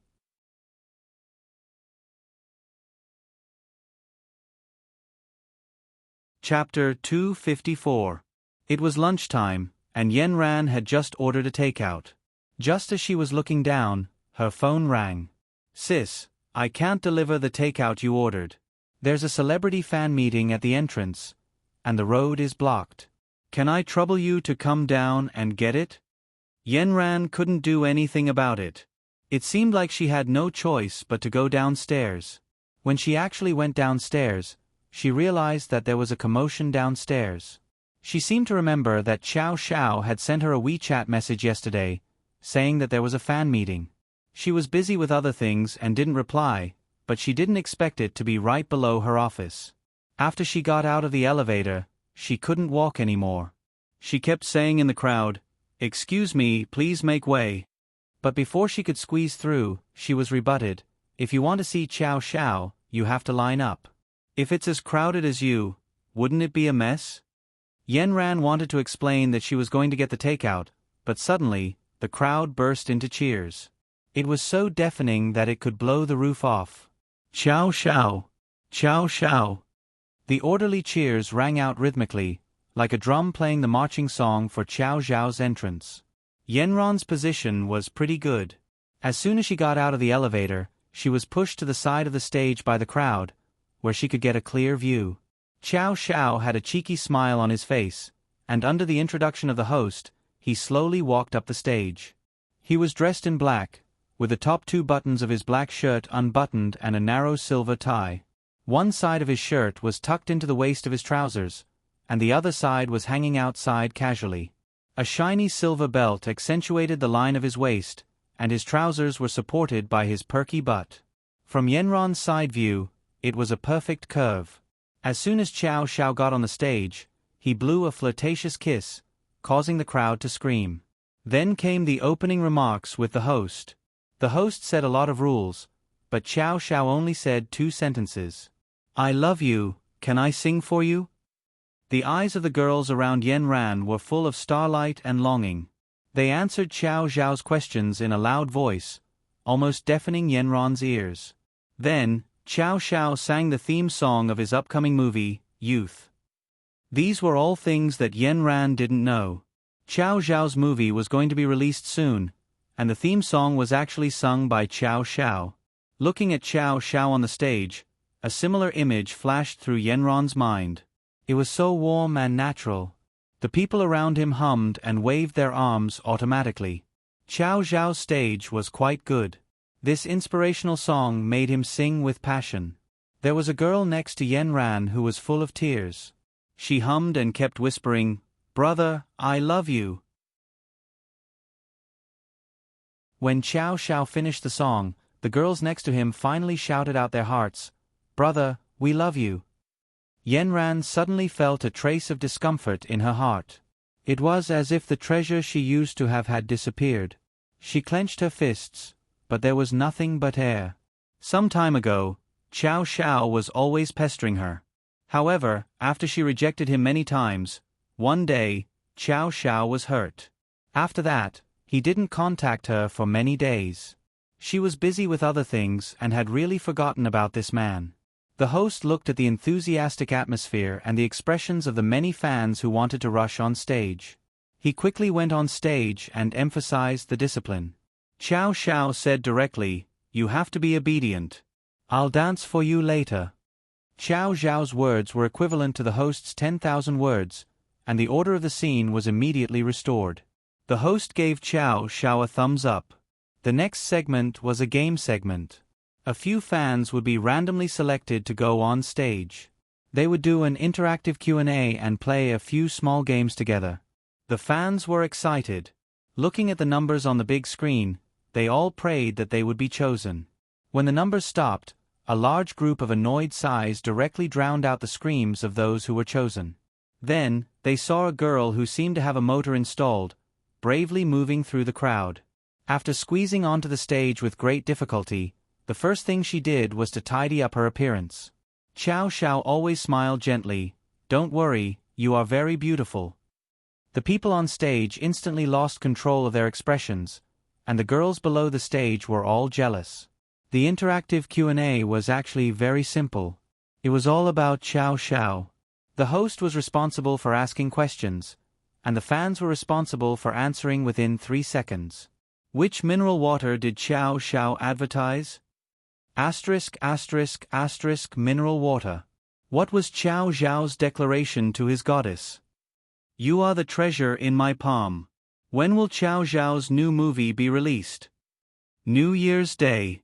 The host deliberately mystified and said, "Next is a difficult question. What are Xiao Xiao's 3 measurements?" Wow! The crowd below instantly exploded. This information was not available on the internet. The girl's face instantly turned red. She secretly glanced at Xiao Xiao's body. Not only her, the eyes of the other fans below were like searchlights focused on Xiao Xiao's body. Xiao Xiao did not seem to see these small suns. He just stood there lazily, spread out his hands, and turned around in a circle, meaning to look at it casually. The girl estimated his size, but was loudly rejected by the fans below. No. The girl estimated another one, but was still rejected by everyone. At this time, the host smirked. Should he find a live fan to measure him personally? The fans below shouted crazily, "Yes. Yes. Yes." The host was about to let the big screen roll, who knew that Xiao Xiao would suddenly stop. "I want to choose one myself." The audience was silent, not a sound could be heard. Xiao Xiao scanned the room from front to back, then casually pointed at Yanran and said, "Let's go with this beauty."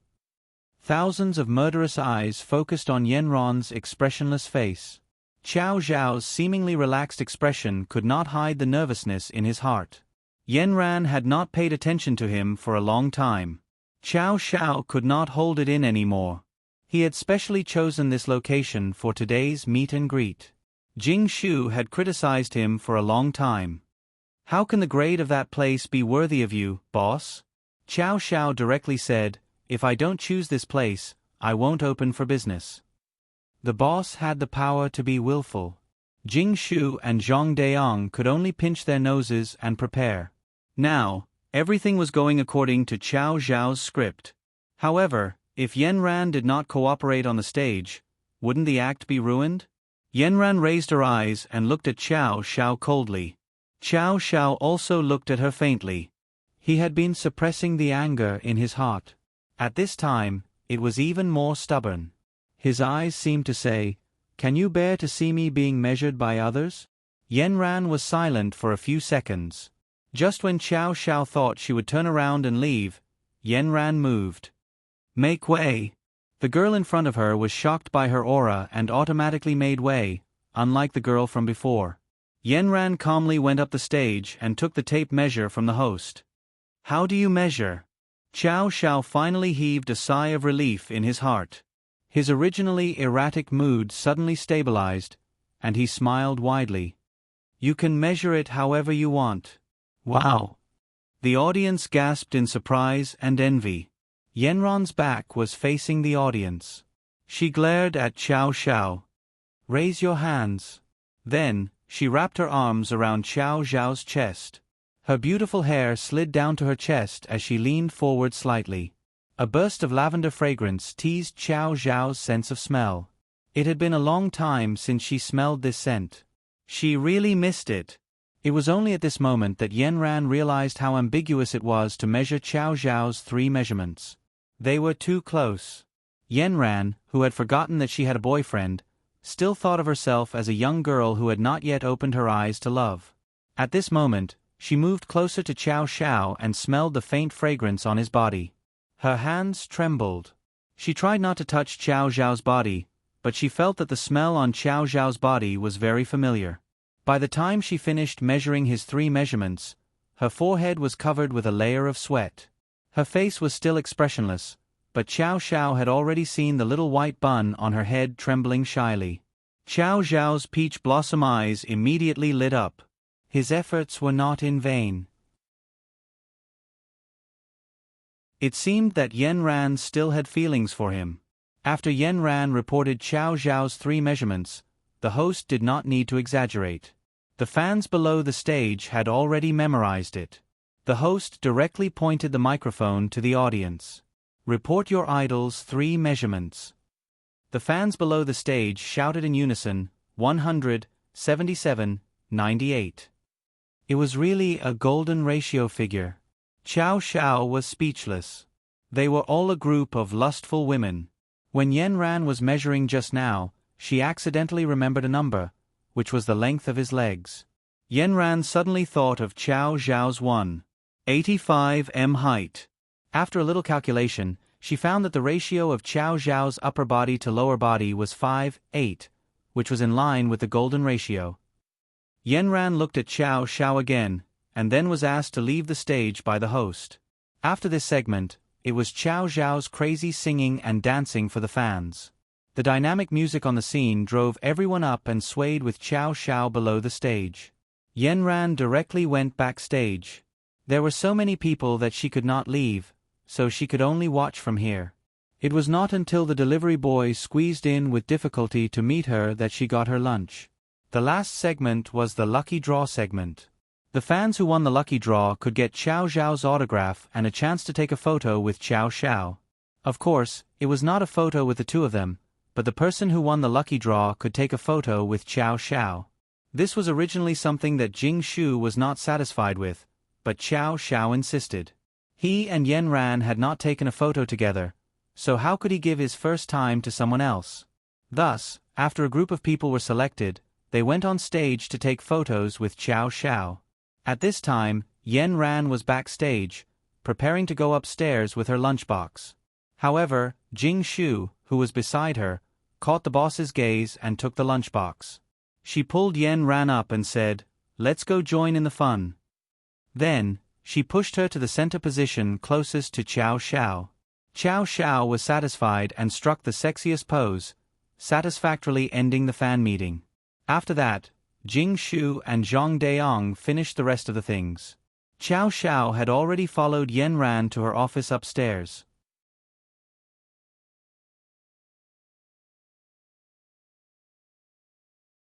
Chapter 255. Yen Ran looked at Xiao Xiao, who squeezed in through the crack in the door.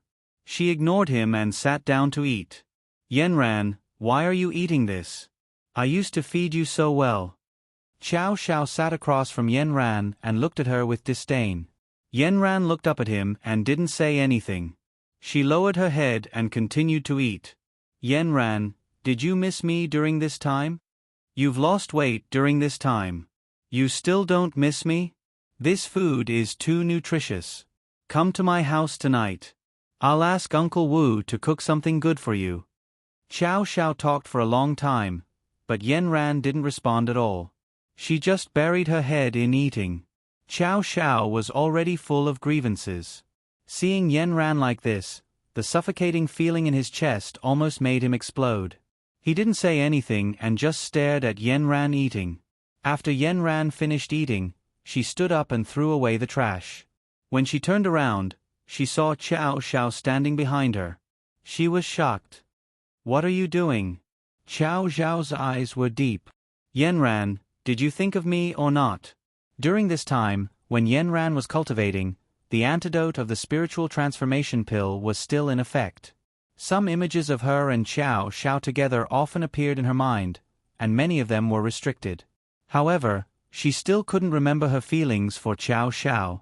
She looked at Xiao Xiao and felt a little guilty. She lowered her head. "I remember a little, but not everything." "What do you remember?" Xiao Xiao continued to ask. Yen Ran suddenly felt a little embarrassed. The little white bun on her head was already covering her face. "Some images of us together." Xiao Xiao seemed to have thought of something. He smiled devilishly and pushed Yen Ran against the wall. "Yen Ran, do you want me to help you recall?" After saying that, he lowered his head. Yanran directly rebutted Xiao Xiao with a finger. You can't beat me now. Xiao Xiao was speechless. He looked at Yanran and sat down at the table. He pulled a chair beside Yanran and sat on it. Yanran, I'm here today to talk to you. You said that we were originally a couple, but you suddenly kicked me out. You're too unfair. Even if you don't remember me now, you can't not see me and ignore me. Just as Xiao Xiao said this, his phone rang. He picked it up and saw that it was Jing Shu. Boss, someone called Yi Xuanfei is making a scene downstairs. She said that you told her to start at 4 p.m. Why is it over now? Tell her that she heard wrongly and send her away. After saying that, he didn't care about what Jing Shu had to say and hung up. Yi Xuanfei? Yanran finally asked. Yes, she's coming to attend the fan meeting. I purposely told her that I was 2 hours late. She's my enemy, Yanran said coldly. Of course I know. Don't tell me you've forgotten about this? We worked together to trick her into getting the antidote for the spiritual transformation pill. Yanran felt a headache coming on. She remembered everything, except that there was someone missing in the middle. She knew that there was someone, but she couldn't match it with Xiao Xiao. But during this period, the people around her, including her parents, had been nagging her about Xiao Xiao. Xiao Xiao. It seemed like it was really him. Xiao Xiao's eyes were filled with hurt. All right, Yanran, I won't force you if you can't remember. However, you can't hide from me. I've been thinking about it for a while now.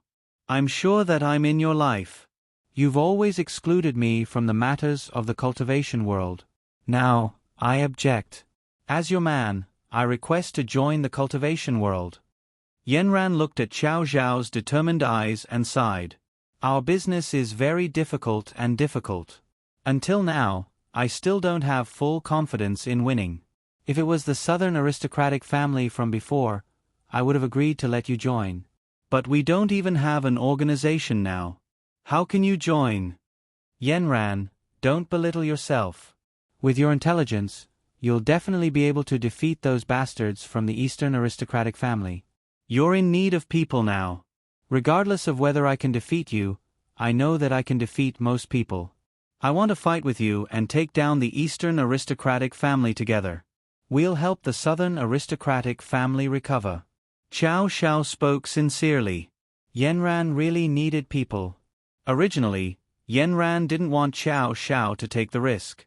But if he was really tied to her, then Xiao Xiao was a rare talent.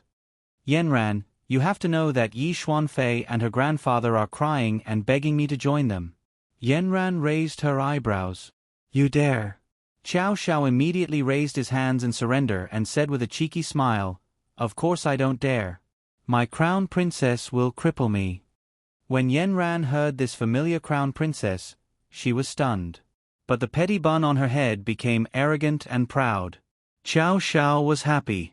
It seemed that he had finally persuaded Yanran. At least they wouldn't only meet once a month. Yanran stood up and walked to the window. The afterglow of the setting sun shone on her body, forming a hazy halo. She suddenly became serious and said seriously, as if she was making an oath, Okay, Xiao Xiao, since you've joined our organization, then you have to agree with our beliefs. You're not allowed to use your magic to harm humans in any way. Protecting humans is our life's work. Can you do that? Xiao Xiao looked at Yanran's face that had suddenly become sacred. It was a kind of heroic aura, the aura of a superior, which made Xiao Xiao admire her from the bottom of his heart. He firmly vowed, Believe in me, Yanran, I can do it. From that day on, in this small office, even though Yanran had lost part of her memory, even though Xiao Xiao hadn't found his lover, Xiao Xiao and Yanran were like two holy warriors. They made a promise to each other and joined hands to fight in this vast territory of the human world. They broke through all obstacles and bravely moved forward. They vowed to break through the dark clouds of the cultivation world and return a clear blue sky. After Yi Xuanfei was stood up by Xiao Xiao, she went home angrily. Ever since Xiao Xiao and Yanran mysteriously disappeared for more than a month, Yi Xuanfei saw them again on campus. What made Yi Xuanfei happy was that there seemed to be a rift between Yan Ran and Xiao Xiao. The two of them were no longer as close as before. What made Yi Xuanfei angry was that Xiao Xiao didn't want to talk to her anymore. Recently, Xiao Xiao had been avoiding her and wasn't as perfunctory as before. He often showed her displeasure. She asked her grandfather for the pills that could control Xiao Xiao, but she didn't expect her grandfather to say that something had happened to the alchemy laboratory at home and that there was a shortage of pills. The suspicion in Yi Xuanfei's heart grew wildly like weeds, like a snowball rolling in her heart. This afternoon, Xiao Xiao's fan meeting was supposed to start at 2 p.m., but when she asked Xiao Xiao, Xiao Xiao told her that he would only be there at 4 p.m. Yi Xuanfei didn't want to waste 2 hours with the fans. She arrived at 4 p.m. sharp, but she didn't expect that Xiao Xiao had already disappeared. The fans had also dispersed. She watched the video uploaded by the fans and saw that it had already ended. What made her grit her teeth was that Yan Ran was actually the lucky guest. In the video, Xiao Xiao was smiling brightly, especially when Yan Ran was measuring his measurements. Others couldn't tell, but Yi Xuanfei could tell at a glance that Xiao Xiao was intoxicated. Yi Xuanfei felt a huge sense of danger. Although Xiao Xiao's attitude towards her was neither cold nor warm, it was definitely not as cold as it was now. She felt that she had become an outsider. Although Xiao Xiao said that he would consider it, he still hadn't been moved. It was obvious that she had become the third party in their eyes. If she could tolerate it, what else could she do? She had promised Xiao Xiao that she wouldn't hurt Yan Ran, but now it didn't count. The result of her not hurting Yi Xuanfei was to see the two of them being in love and flying away together.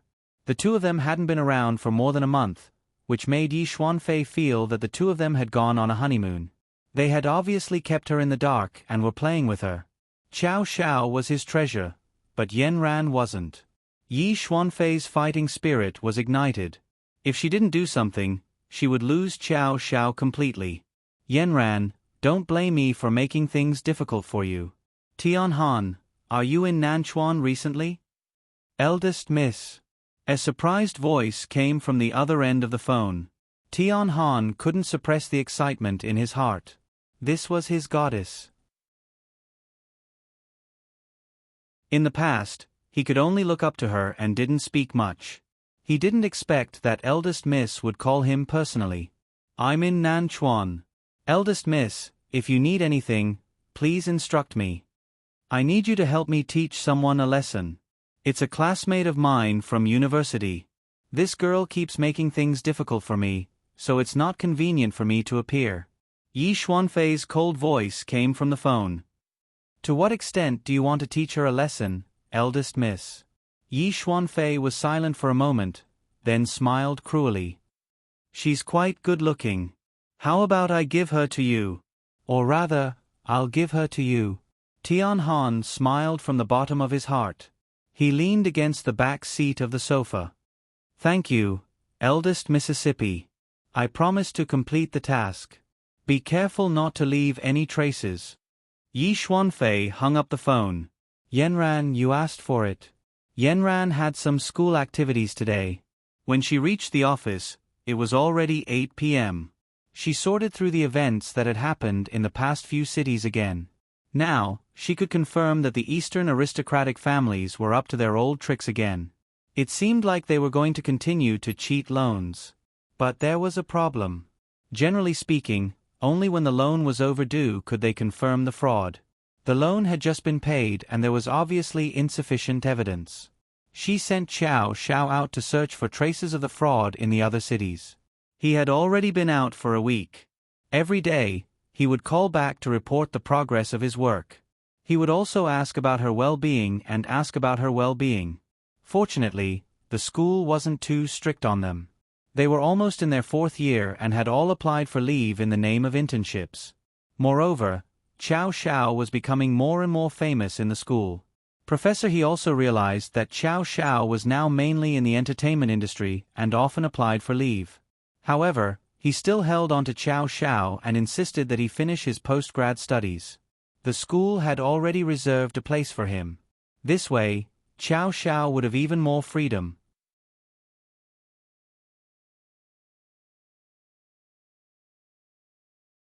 Chapter 256.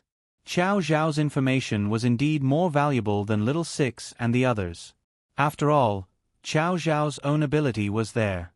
The practitioners in the other cities also did the same. After acquiring a few small companies, they easily got a large sum of money from the bank. Qiao Zhao directly hacked into their computers and sent all their financial accounts to Yanran.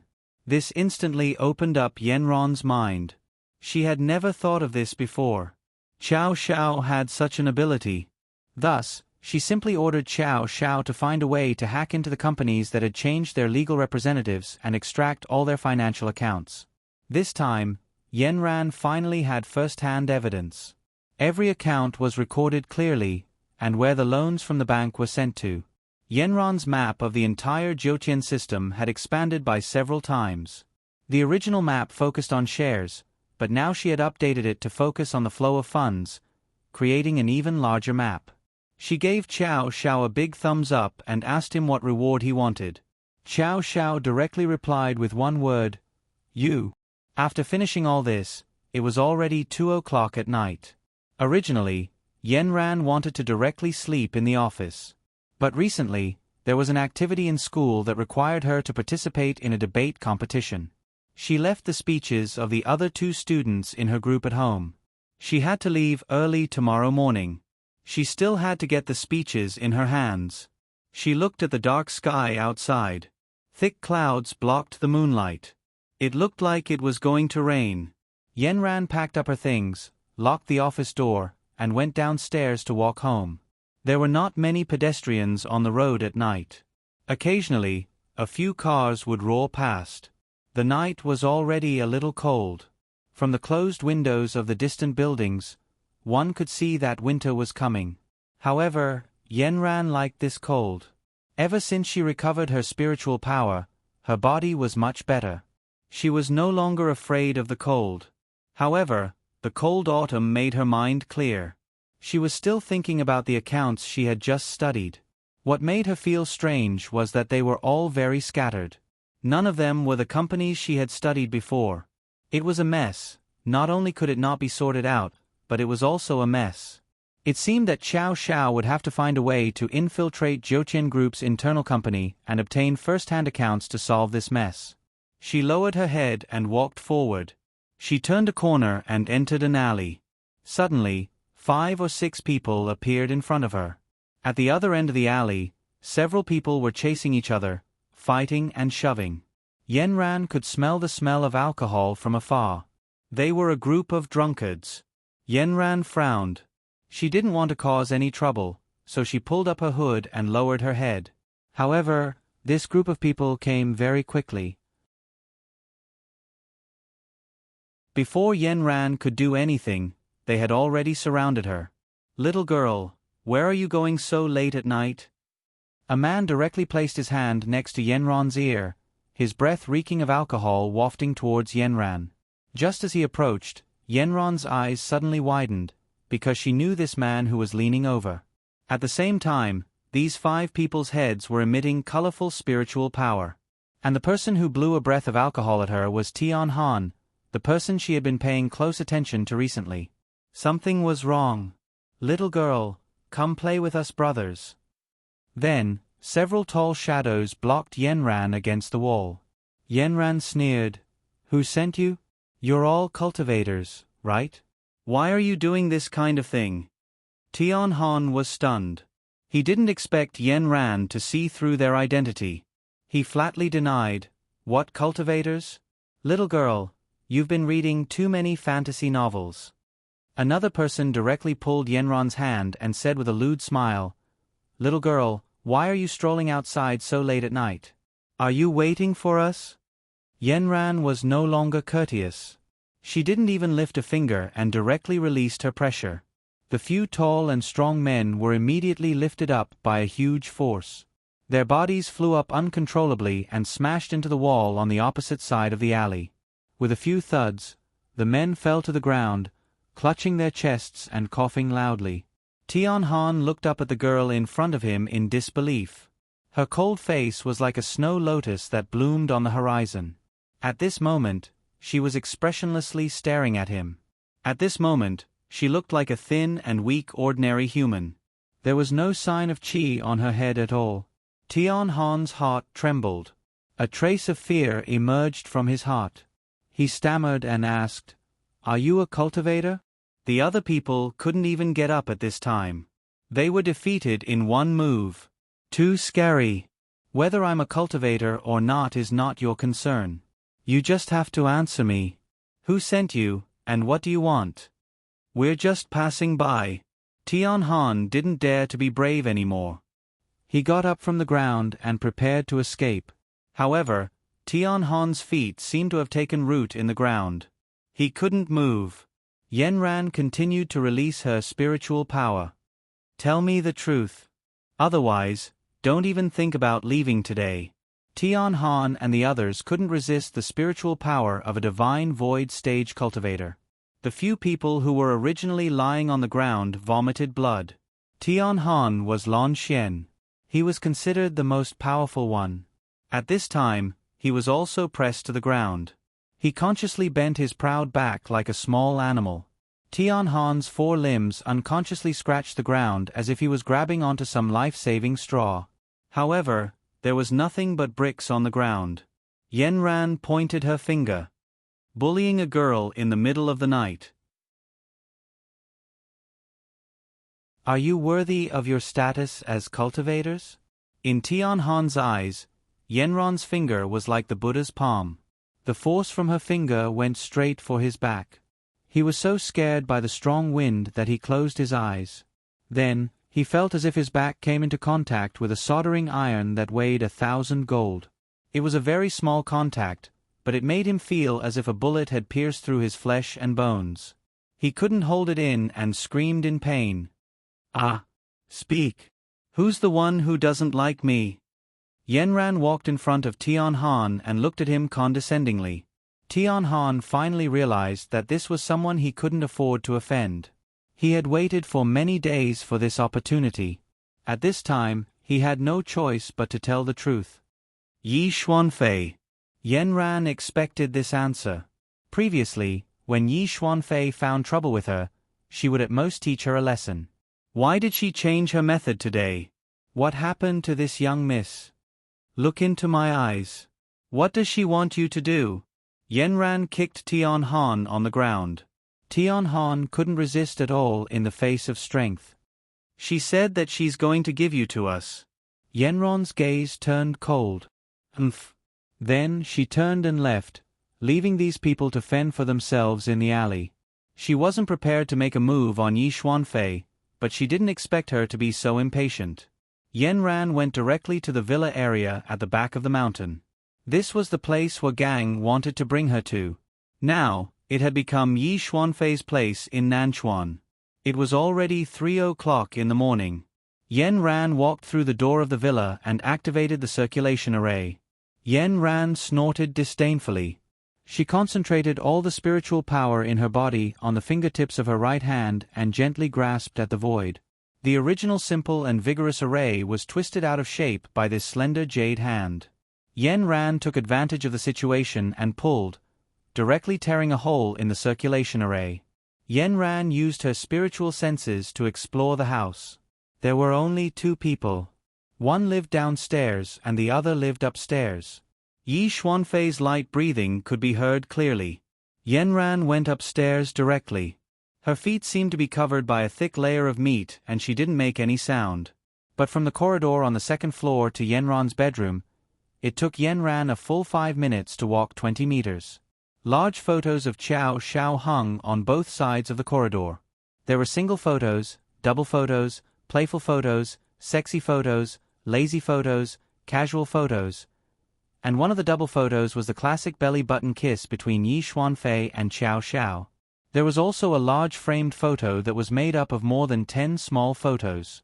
They were all double photos of Qiao Xiao and Yi Xuanfei. One look and one could tell that they were photoshopped.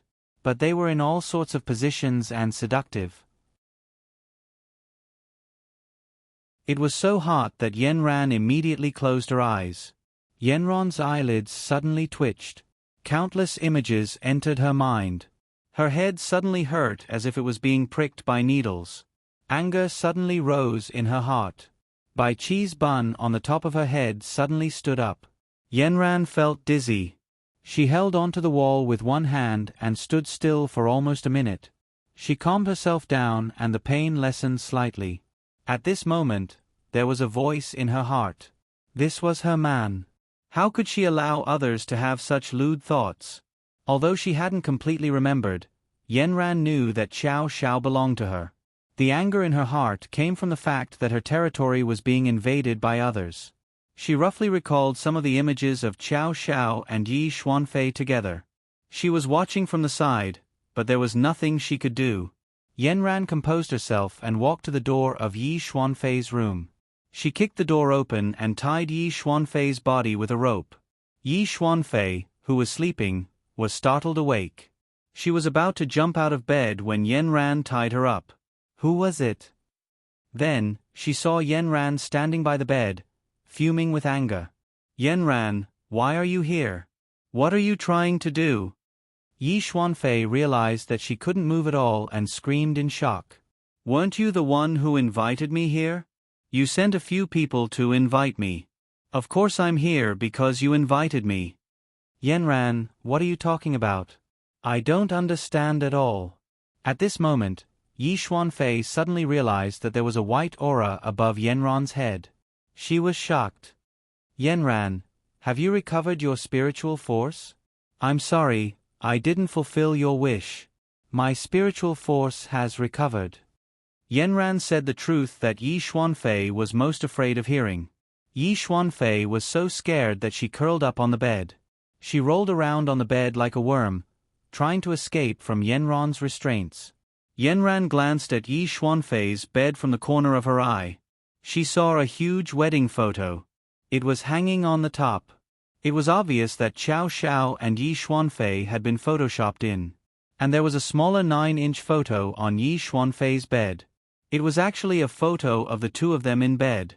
Xiao Xiao's collar was wide open and his clothes were torn into strips.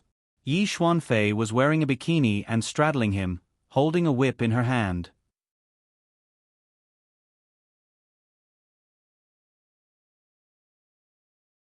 Chapter 257. Yanran was so angry that her entire body was trembling. She used her spiritual energy and the photo frame shattered. The photo inside was set ablaze. Then, Yanran was really angry. Her spiritual energy was like a whip as it mercilessly lashed out at Yi Xuanfei. Who asked you to covet my man? Who asked you to feed me the spiritual transformation pill? Who asked you to send people to torture me? Scram out of the cultivation world, you scum.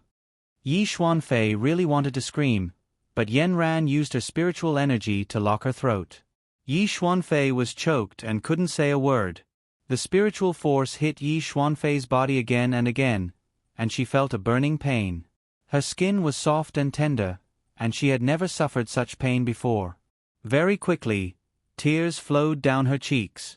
She cried and begged Yanran for mercy with her eyes. She kept pointing at her throat, implying that she had something to say.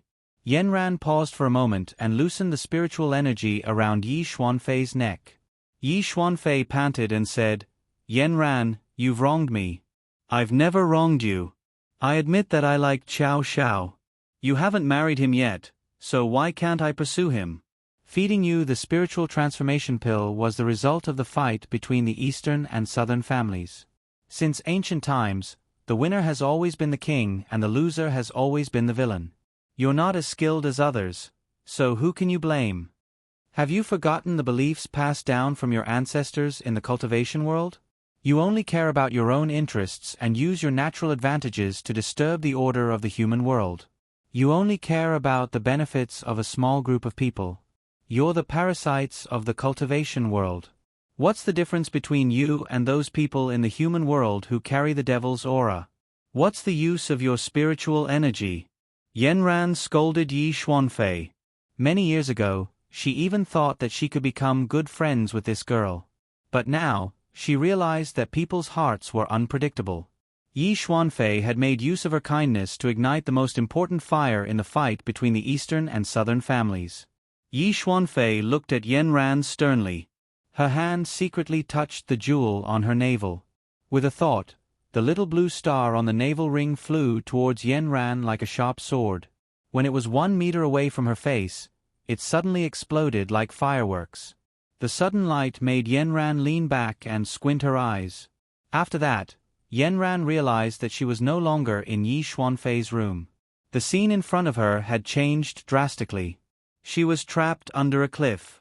In front of her was an unscalable mountain. At this moment, she was in the valley, looking at the winding steps that formed an 18-story-high platform. Passing through each level was like going through 18 levels of hell before one could reach the top. Yanran's heart sank. This was the most tyrannical, most vicious, most top-notch and most cruel killing array in the cultivation world. Every level would put the cultivator to death. Yanran closed her eyes. She was too kind and gave the bad guys an opportunity. She didn't want to kill the enemy, but the enemy wanted to burn her bones and scatter her ashes. The totem was with Xiao Xiao. She could only rely on herself to break through this array. But now that she was above the Saint Illusionary stage, how could she care about these demons and monsters? Yi Xuanfei had set up these 18 levels of hell so that the people who entered this array would suffer without rest. They wouldn't be able to rest for even a second and would suffer for eternity. Yanran was now in the netherworld where all kinds of ghosts and monsters were punished. It was terrifying and eerie. It was even scarier than the prisons she knew of in the human world. In order to break this array, she had to find the eye of the array. Yanran directly flew up.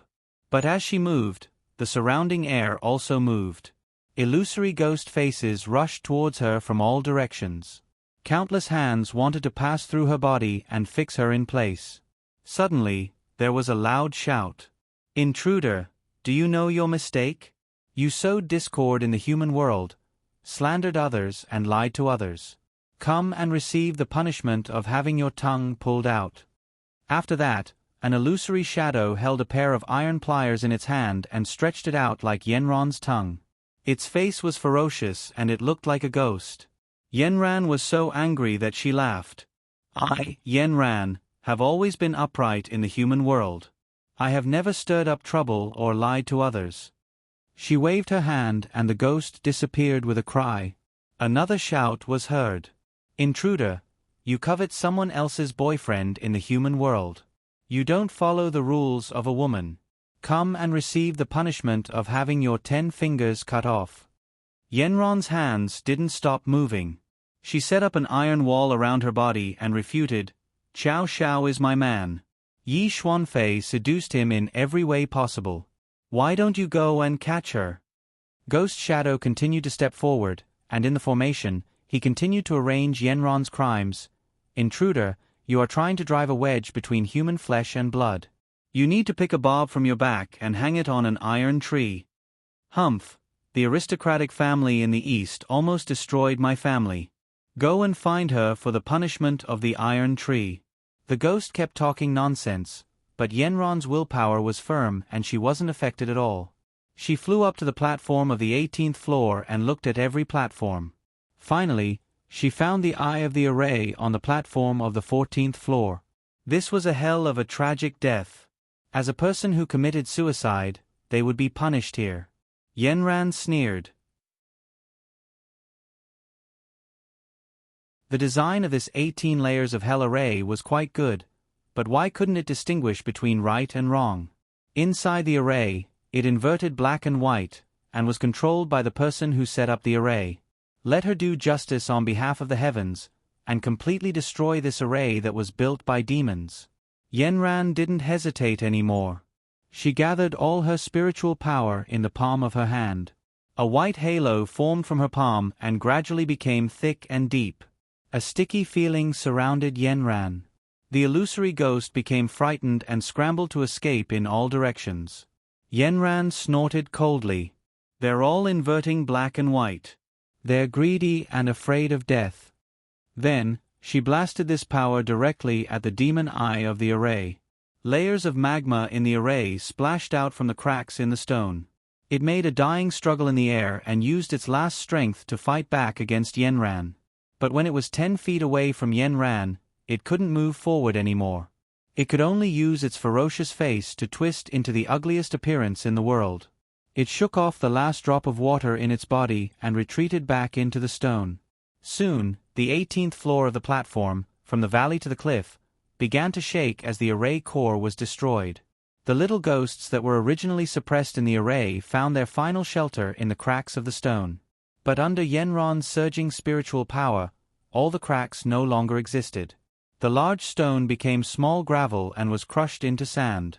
Finally, it turned into powder. At this moment, Yenron's strength could finally be seen. The entire cliff was destroyed by her and the illusory ghosts were merged into one with the air. In the end, they were sucked into an unknown void. Yenran retracted her spiritual power and waited for the array to finally disappear. Her eyes were like a piece of ice as she looked at Yi Xuanfei's big bed that reappeared in front of her. Yi Xuanfei was gone, and her phone was still at the bedside. It could be seen how hurried she was when she escaped. Yenran destroyed the wedding photo and walked out of the room. She waved the photo in the corridor and lit a flame in her palm to burn away the deepest sin in Yi Xuanfei's heart. She used her spiritual sense to scan the entire villa but couldn't find any trace of Yi Xuanfei. She looked at the time. It only took 15 minutes to break the array. Yi Xuanfei couldn't have run far.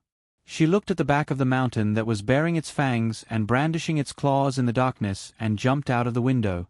Her spiritual sense quickly extended to about 1,000 feet away and she quickly caught the abnormal movements of the trees. On the mountain. Yenran flew directly to the top of the mountain. When she was about to reach the top, she saw Yi Xuanfei's figure.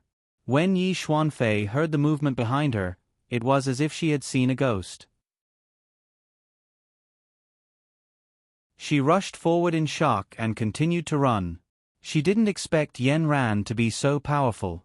Not only did the great earthquake of hell not trap her, it was also resolved by her in 15 minutes. The moment the array was broken, her little star quickly dimmed. It was as if all the ghosts were on him, covering his light. The more powerful the array, the more the effect of the backlash. Yi Xuanfei spat out a mouthful of blood weakly. Yi Xuanfei, if you have any other tricks, just use them. Yenron's cold voice sounded from behind.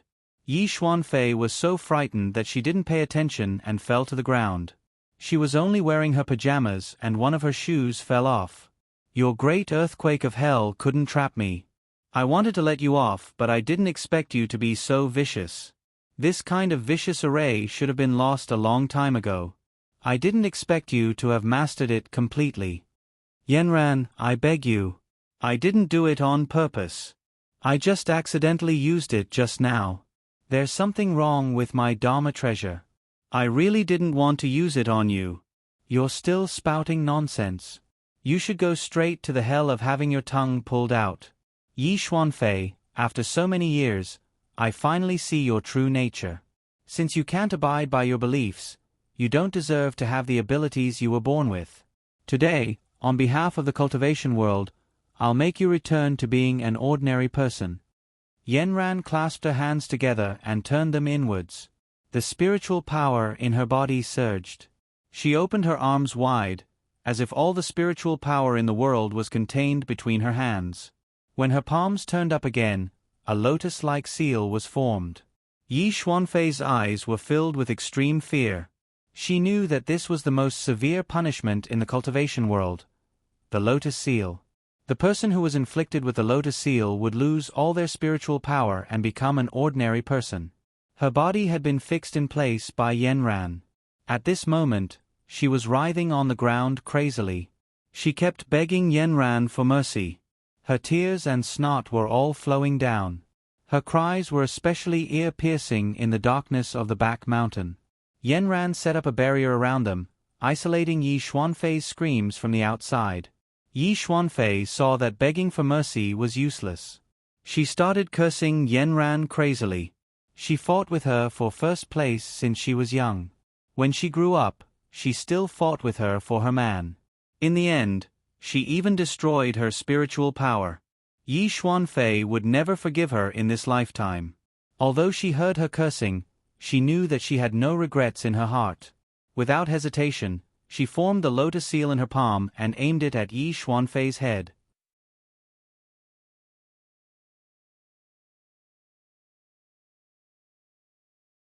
Chapter 258. A golden light enveloped Yi Xuanfei's head. It was as if the light of Buddha had descended and directly invaded Yi Xuanfei's Bai Hui acupoint. Yi Xuanfei seemed to hear a holy word in her ears. Evildoers will be severely punished. Then, she couldn't move at all. Every trace of the golden light flowed through her meridians. The strange feeling that suddenly entered her body made Yi Xuanfei scream in pain. It was as if there were countless iron brushes swimming in her body. The dense spiritual power that was originally attached to her meridians tried to dodge, but it was caught by the iron brushes that were everywhere. They wrapped around her meridians like vines and grew rapidly. The brush's barbaric actions directly tore the spiritual power away from her meridians. Yi Xuanfei felt that her flesh, bones, and organs had all been separated. She felt as if she was being tortured. Yanran directly closed her eyes. This was the first time she had crippled someone's spiritual power, and it was also the first time she had made a move against someone from the cultivation world. Ever since she was young, she had been taught that she would never use the butcher's knife to chop off the heads of people from the cultivation world. Killing each other was not her original intention, but if this continued, the human race would suffer, and the social order would become chaotic. She fiercely closed her eyes and hardened her heart.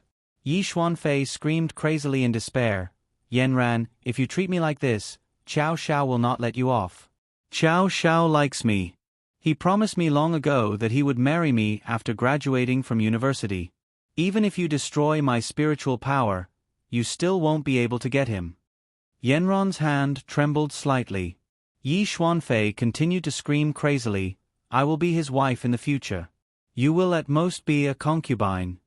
It had to be said that Yi Xuanfei had gone crazy. Her mouth was full of nonsense and she was immersed in her own imagination. But when Yanran heard these words, she couldn't refute. She didn't know how far she and Qiao Shao had progressed. She only knew that Qiao Shao was her boyfriend. Yi Xuanfei's hair was all disheveled and the meridians on the surface of her skin were crazily bursting. She looked extremely terrifying. Red lines extended from her Bai Hui acupoint like a spider web. Yi Xuanfei could no longer speak. She felt as if her entire body was about to explode. She urgently needed an outlet to vent the spiritual power that had been stripped from her body. At this time, Yanran saw that it was about time. She tapped on Yi Xuanfei's navel and the little star on the navel ring flew over to Yanran's finger. The navel seemed to have opened a gate and a surge of spiritual power gushed out. Yanran removed the barrier and let it dissipate freely in the air of the back mountain. Yi Xuanfei's body finally felt comfortable. It was as if she had gone through a huge baptism. The feeling of explosion in her body was no longer there. The iron brush had also left her. Her entire dantian was as empty as the sea. She leaned weakly on the ground. She knew that she had become an ordinary person without any spiritual power. A line of tears silently flowed from the corner of her eyes. She looked at Yanran with hatred. "Yanran, I will always hate you. Even if I can't compare to you, as long as I am alive, I will definitely snatch away the most important thing to you. It's mine. You will never be able to snatch it away. Also, this little star is a treasure of the demon world. I don't know where your family got it. You will only do bad things with it. I will confiscate it." Yi Xuanfei was so angry that she spat out a mouthful of blood. Yanran looked at her coldly and didn't say anything else. She directly threw her into the back mountain. Yanran's matter caused a huge uproar among the Eastern aristocratic families. Elder Yi finally knew who destroyed their family's alchemy laboratory. It turned out that Yanran's spiritual power had recovered. He could imagine that the next target of Yanran's would be the Eastern aristocratic families. This Yanran was indeed a big problem in their hearts. They had already let her take the spiritual transformation pill, but she could still rise again. Elder Ye's heart was filled with great fear. Although he was confident in his own strength, he believed that no one else was Yanran's opponent. Yi Xuanfei's spiritual power had been destroyed, which made him extremely heartbroken. He immediately ordered the entire cultivation world to hunt down Yanran. He also personally went out, determined to take Yanran down completely. But they didn't expect that Yanran would actually disappear. When Yanran destroyed Yi Xuanfei's spiritual power, she had already thought of the consequences. She collected all the evidence, and with the latest information that Xiao Xiao had given her, she went directly to the north with 100 times more confidence and personally went to the imperial court. Northern City was the political center of the country. Yanran looked at the towering buildings. She didn't know which building the person she wanted to find was in. It was like looking for a needle in a haystack. She wandered around the city for several days. Before she came, she had already sent an email to her superior through a secret channel, informing him that she had some very important evidence and needed to report it to him face to face. Yanran was very happy. Her superior quickly replied with an email, asking her to wait for him at a place in Northern City 3 days later. Yanran came here as promised, but she received another notice that he had an important meeting to attend.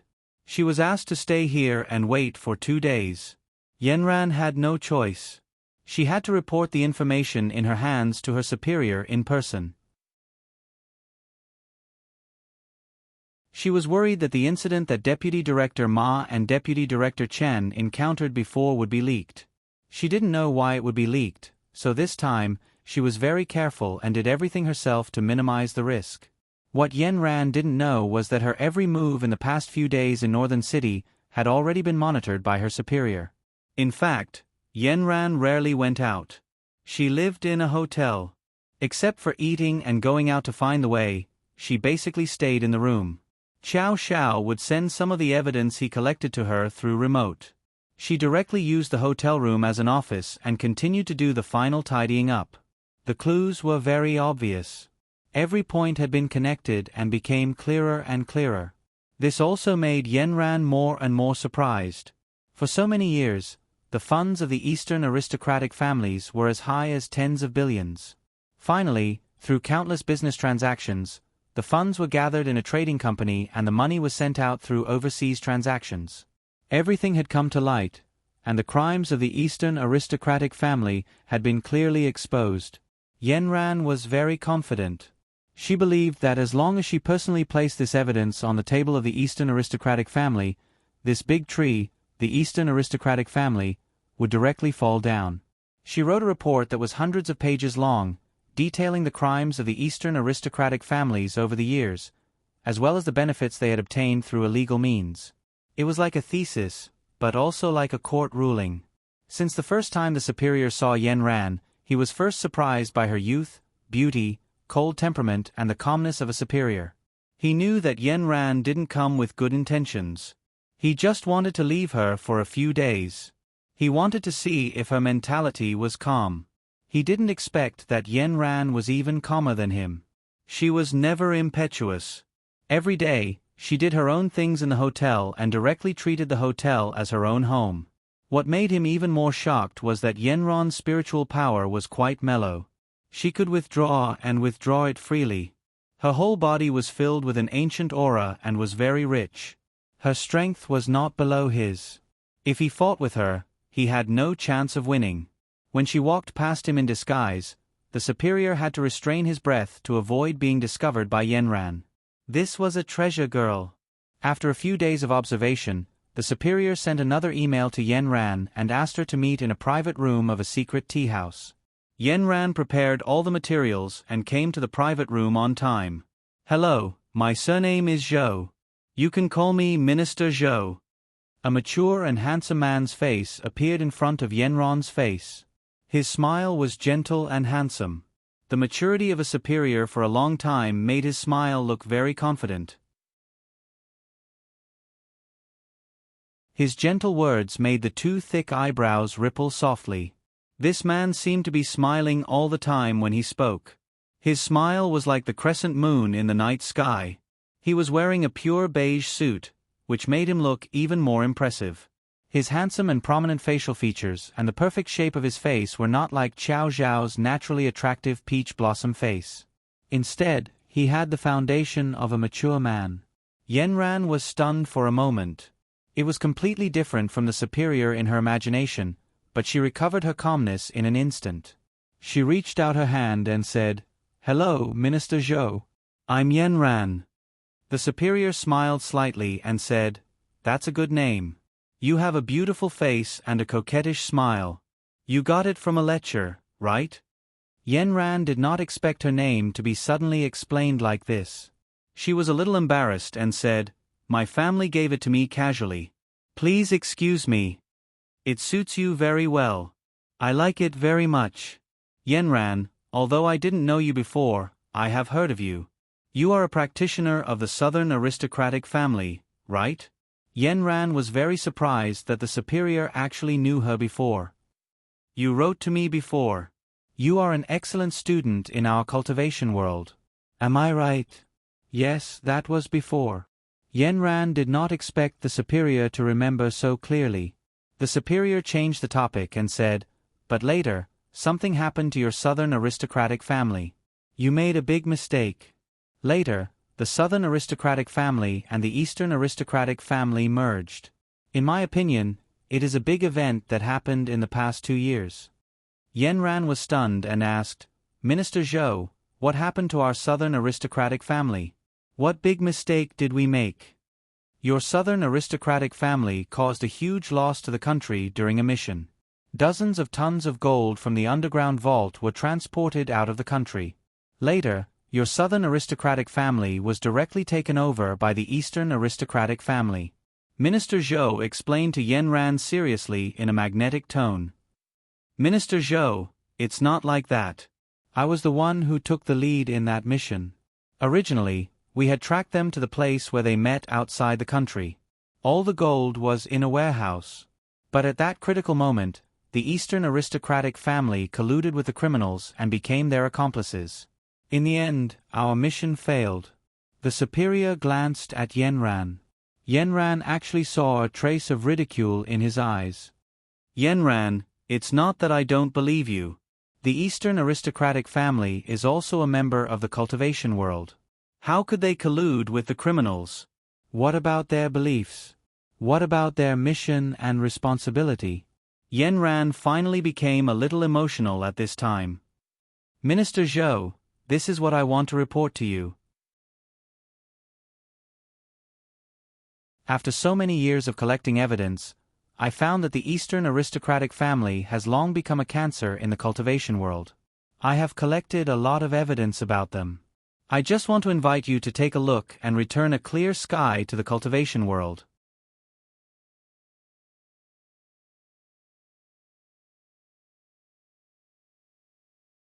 Chapter 259. Yen Ran took out the materials she had brought with her and handed them to Minister Zhou respectfully. Minister Zhou took the materials and looked at them. He frowned sometimes and was surprised sometimes. Yen Ran watched the man in front of her take out his pen, draw circles on materials, and ask Yen Ran questions from time to time. Yen Ran was surprised by his profound knowledge, especially his proficiency in finance. The more they talked, the more they got along. Minister Zhou kept giving her pointers, telling her what needed further investigation and where the evidence was not perfect enough. Yen Ran seemed to have found a good mentor. Her eyes were bright and full of admiration. They discussed for 3 hours and finally finished the long paper. Minister Zhou looked into Yen Ran's eyes and said seriously, "I really didn't expect that the aristocratic families of the East had committed such heinous crimes for so many years. Yen Ran, the cultivation world is grateful to you." Yen Ran's eyes were sore. After such a long time of hard work, she finally got a confirmation. For her aristocratic families of the South, for herself, and for the whole cultivation world, she finally got a clear sky. "Yen Ran, what do you want to do next?"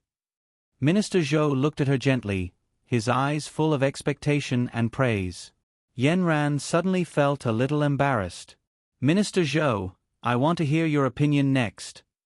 "Yen Ran, I just want to tell you now. I think you are very dangerous. Those people from the aristocratic families of the East must be alert." Minister Zhou's eyes were so gentle that it seemed that a slow spring was about to flow out. "I suggest you stay with me during this time and let me protect you. Is that okay?"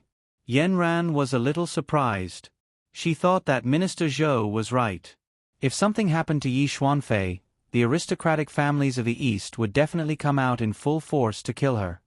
Don't contact anyone for the time being, and don't tell anyone where you are. I have a very safe place. Stay there for now. I will submit the evidence you submitted. Wait for my news there. Yanran was a little hesitant. She didn't want to hide somewhere and not know what was going on outside. Minister Zhou, don't worry. I'm very capable. The aristocratic families of the East can't do anything to me. At this time, Minister Zhou suddenly held Yanran's hand and wrapped Yanran's small hand in his two palms. Yanran immediately wanted to withdraw her hand, but Minister Zhou held her firmly. Minister Zhou looked into Yanran's eyes and said tenderly, "Yanran, you're the best girl I've ever seen. I am the leader of the cultivators. Give me a chance when you are in trouble. I can protect you, okay?" Minister Zhou's hands were warm and strong, while Yanran's hands were soft. After a while, Minister Zhou saw that Yanran didn't refuse again, so he let go of her hands. The sofa in the room was very soft, but Yanran felt that it couldn't be compared with Minister Zhou's tenderness at all. "Yanran, you must be hungry. Let's order something to eat. We can talk while eating." Minister Zhou ordered a lot of exquisite snacks and took care of Yanran very considerately. When he was peeling prawns, Yanran looked at him and suddenly had a headache. The scene seemed familiar. Someone had peeled prawns for her like this before, but it wasn't so quiet. It was very lively. "Yanran, what's wrong? Why are you suddenly stunned? Is this prawn not delicious?" Minister Zhou looked at the cold girl opposite him and suddenly frowned and asked with concern. "Oh no. I'm allergic to prawns." Yanran lied. "Then I'm sorry, Yanran. It seems that I still don't know you well enough. Let me tell you about me first. I guess I'm almost 10 years older than you. I was married, but I got divorced soon because my work was too busy. You know the nature of our work, we can't accompany our families. And it's very dangerous, so I'm still alone." Minister Zhou's words resonated with Yanran. There was a person who talked to him every day, saying that she didn't have time to accompany him. Later, I simply stopped looking for a partner. I think my other half must be a girl who has the same nature as me, who has the same ideals as me, and who believes in my beliefs. And I hope that she is very outstanding, so that I can admire her from the bottom of my heart. Minister Zhou's gentle words flowed slowly in the private room like a cello. "But I'm old. How can there be such a girl? I haven't met one so far." A trace of bitterness flashed across Minister Zhou's mouth. Yanran lowered her head, not knowing what to say. Minister Zhou raised the red wine in his hand and proposed a toast to Yanran. "Tell me about you. How did you grow up?" Minister Zhou was like a big brother, kind and casual, which made Yanran gradually relax. "I was trained as the successor of my family since I was a child, and I've been living a hard life. Later, I went to school while carrying out tasks. That's it. It's very simple. Until the last task failed, I began to collect evidence." Yanran briefly talked about her own situation. As if a chatterbox had been opened, the minister began to chat with Yanran about everything. Yanran felt that he was going a little too far several times, but she didn't want to interrupt. Minister Zhou was very talkative, and in the end, he was a little drunk. "Yanran, do you know? The first time I saw you, I knew that you were a rare girl in the world. You can endure and do great things. As long as you are a man, you will make him fall in love with you." Yanran found that the more Minister Zhou talked, the more strange he was. And she didn't come here today to talk about anything. Yanran kept talking about the crimes of the aristocratic families in the East, but the minister always played it down. Finally, the meal was finished, and the minister was drunk. He stood up, but staggered and was about to fall under the table. Yanran hurried forward to support him. Unexpectedly, Minister Zhou took the opportunity to put his arms around her shoulders and whispered in her ear, "Yanran, I like you." Then he immediately stood up and said to Yanran, "Ah, I drank too much. Let's go. I'll take you to the manor. Yanran was a little embarrassed and didn't know what to do. But Minister Zhou called a car as if nothing had happened and took her directly to the gate of a manor. He told her, "Stay here these days. Don't go out. Pay attention to your own safety and don't contact the outside world. If the aristocratic families in the east find this place, call me immediately." Then, Minister Zhou left in a cloud of dust. After leaving the manor, Minister Zhou immediately woke up in the car. He went through the materials in his hand from beginning to end, and his eyes were filled with shock. This Yanran was really a talent. If these materials hadn't been delivered to him, he wouldn't even have had the chance to save himself. When he got home, he called Mr. Yi. "Yanran is with me. You can take action now." Yanran looked at the dust raised by the car as it drove away. She turned and walked into the manor. She used her soul sense to explore. There was no one in the manor, nor was there a camera. She had a good impression of Minister Zhou, but there were some things that were unreasonable. She had thought that Minister Zhou would hate the crimes of the aristocratic families in the East and would be extremely angry. But he just accepted the serious criticism calmly. Could it be that people in high positions had seen too many things like this? And his attitude towards her was a little strange and ambiguous.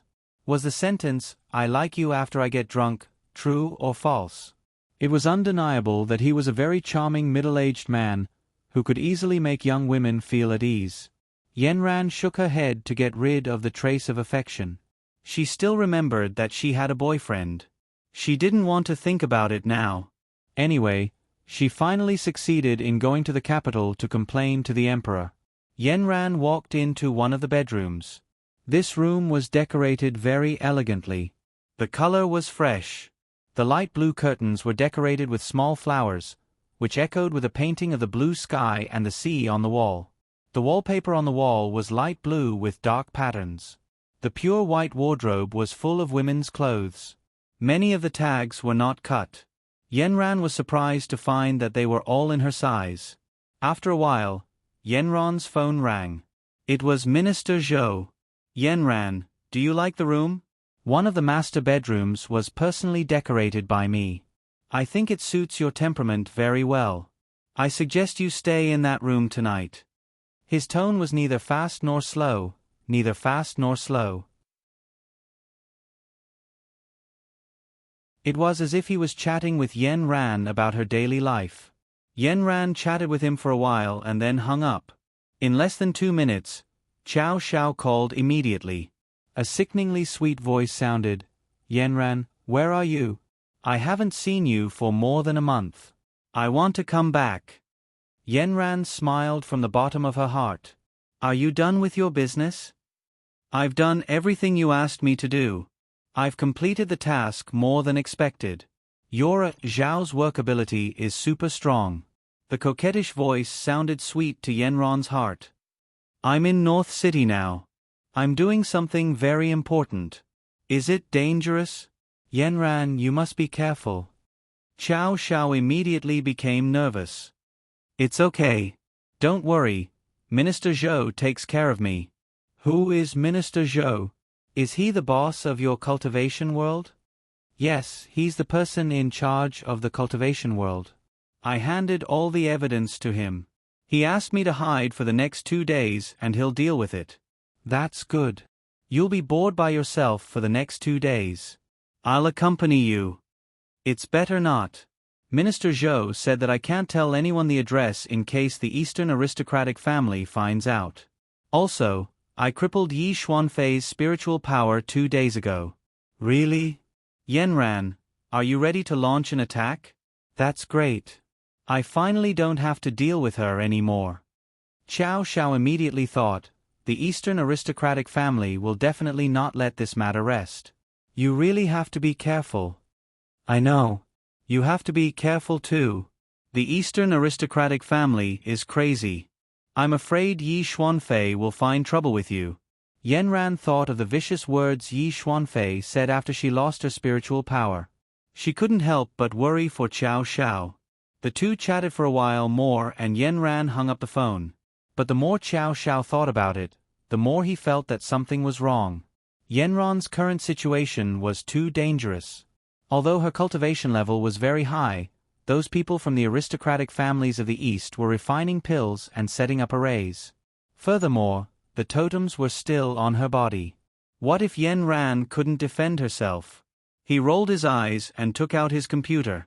If Yenran didn't tell him where she was, did he have no other way?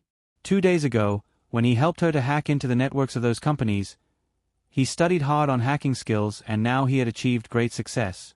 And previously, when Yenran wasn't paying attention, he had already added a location in her phone. Now was the critical moment. Xiao Xiao tapped on the keyboard proudly. He wanted to give Yenran a surprise. Yenran couldn't remember their past. If the two of them didn't meet often, what if she forgot about him? Yenran had asked him before what reward he would give if he had a good performance. His answer was Yenran.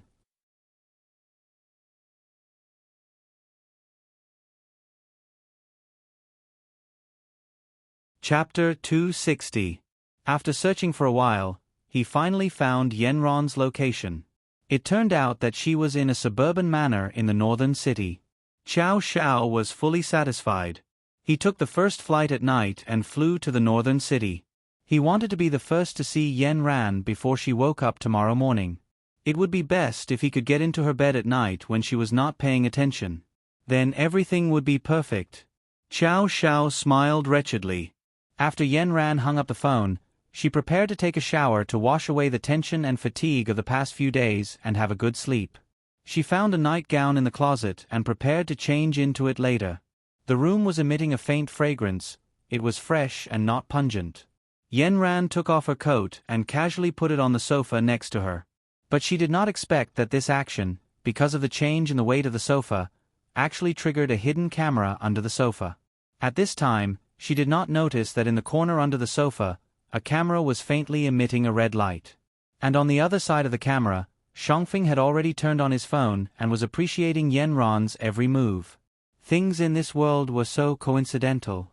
If he had turned on the camera earlier, then the conversation between Yenran and Xiao Xiao would have been heard by Shangfeng. But it was because he missed that phone call that his plan went in the opposite direction. Yenran picked up her nightgown and went to the bathroom. Shangfeng felt a burst of pity. He originally wanted to appreciate Yenran's wonderful figure, but it was a pity. He had to say that this Yenran was really attractive to him. Just in terms of ability, she was 100 times stronger than those idiots like Old Yi. If she was not against him, then she was really a rare leader in the cultivation world. And that beautiful face, perfect figure, cold temperament, all of them were like poppies that hooked his heart. What he said to Yenran was indeed the truth. He was alone and had money and power, but he couldn't get someone he liked. If this girl could be of the same mind as him, he would have no regrets in this life. He had forgotten to ask her if she had a boyfriend, but he guessed that a cold girl like Yenran, who was focused on her career, would not have the chance to fall in love. Moreover, she was so strong, which man would not feel ashamed of himself? There was a reason why there were so many old leftover women in society. The more outstanding a girl was, the harder it was for her to find a boyfriend. After some self-evaluation, it seemed that he was the only one who could take this girl in. However, it was a pity that the Eastern aristocratic family, Old Yi, and the others should already be on their way. In the next 2 days, did this girl really think that she could beat the Eastern aristocratic family? Yi Lao's men couldn't find Yenran in Nanchuan no matter how hard they tried. They were already prepared to wait at Yenran's house and school. This time, Yi Lao didn't care about any human rules. He sent all the Zishuan experts to chase and intercept her. He even flew directly to Nanchuan to avenge his granddaughter. Yi Xuanfei couldn't accept this fact. Coupled with the loss of the gem that had accompanied her since she was young, she fell ill and was brought back to the ancestral home to recuperate. Yi Lao, we can't find Yenran. What should we do? A Zishuan expert waited for a day and found nothing. Yi Lao looked at Yi Xuanfei's villa that had been destroyed by Yenran. His face was so dark that ink could drip out. She is heartless, so don't blame me for being unjust. Kidnap her brother and bring him to me. I don't believe that she won't come to save him. But Yi Lao, isn't this not very good? How can we cultivators do such things? The Zishuan expert was conflicted. Yi Lao looked at his subordinates. They were already so disobedient. It seemed that there would be a big problem if they didn't have enough pills. Ever since Yen Ran destroyed his family's pill storehouse, everything changed. The amount of pills that his subordinates had decreased sharply. Many of the strong-willed experts had become much clearer in their eyes. This is an unusual matter. Yen Ran has issued a challenge to the entire cultivation world. How can we not accept it? If she removes your spiritual energy, what will you do? Yi Lao's face was dark. His subordinates were becoming more and more disobedient.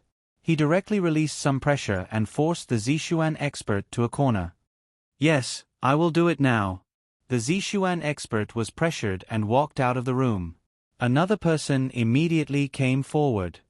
What did Yi Lao say? He asked me to kidnap Yenron's brother. How did we become kidnappers?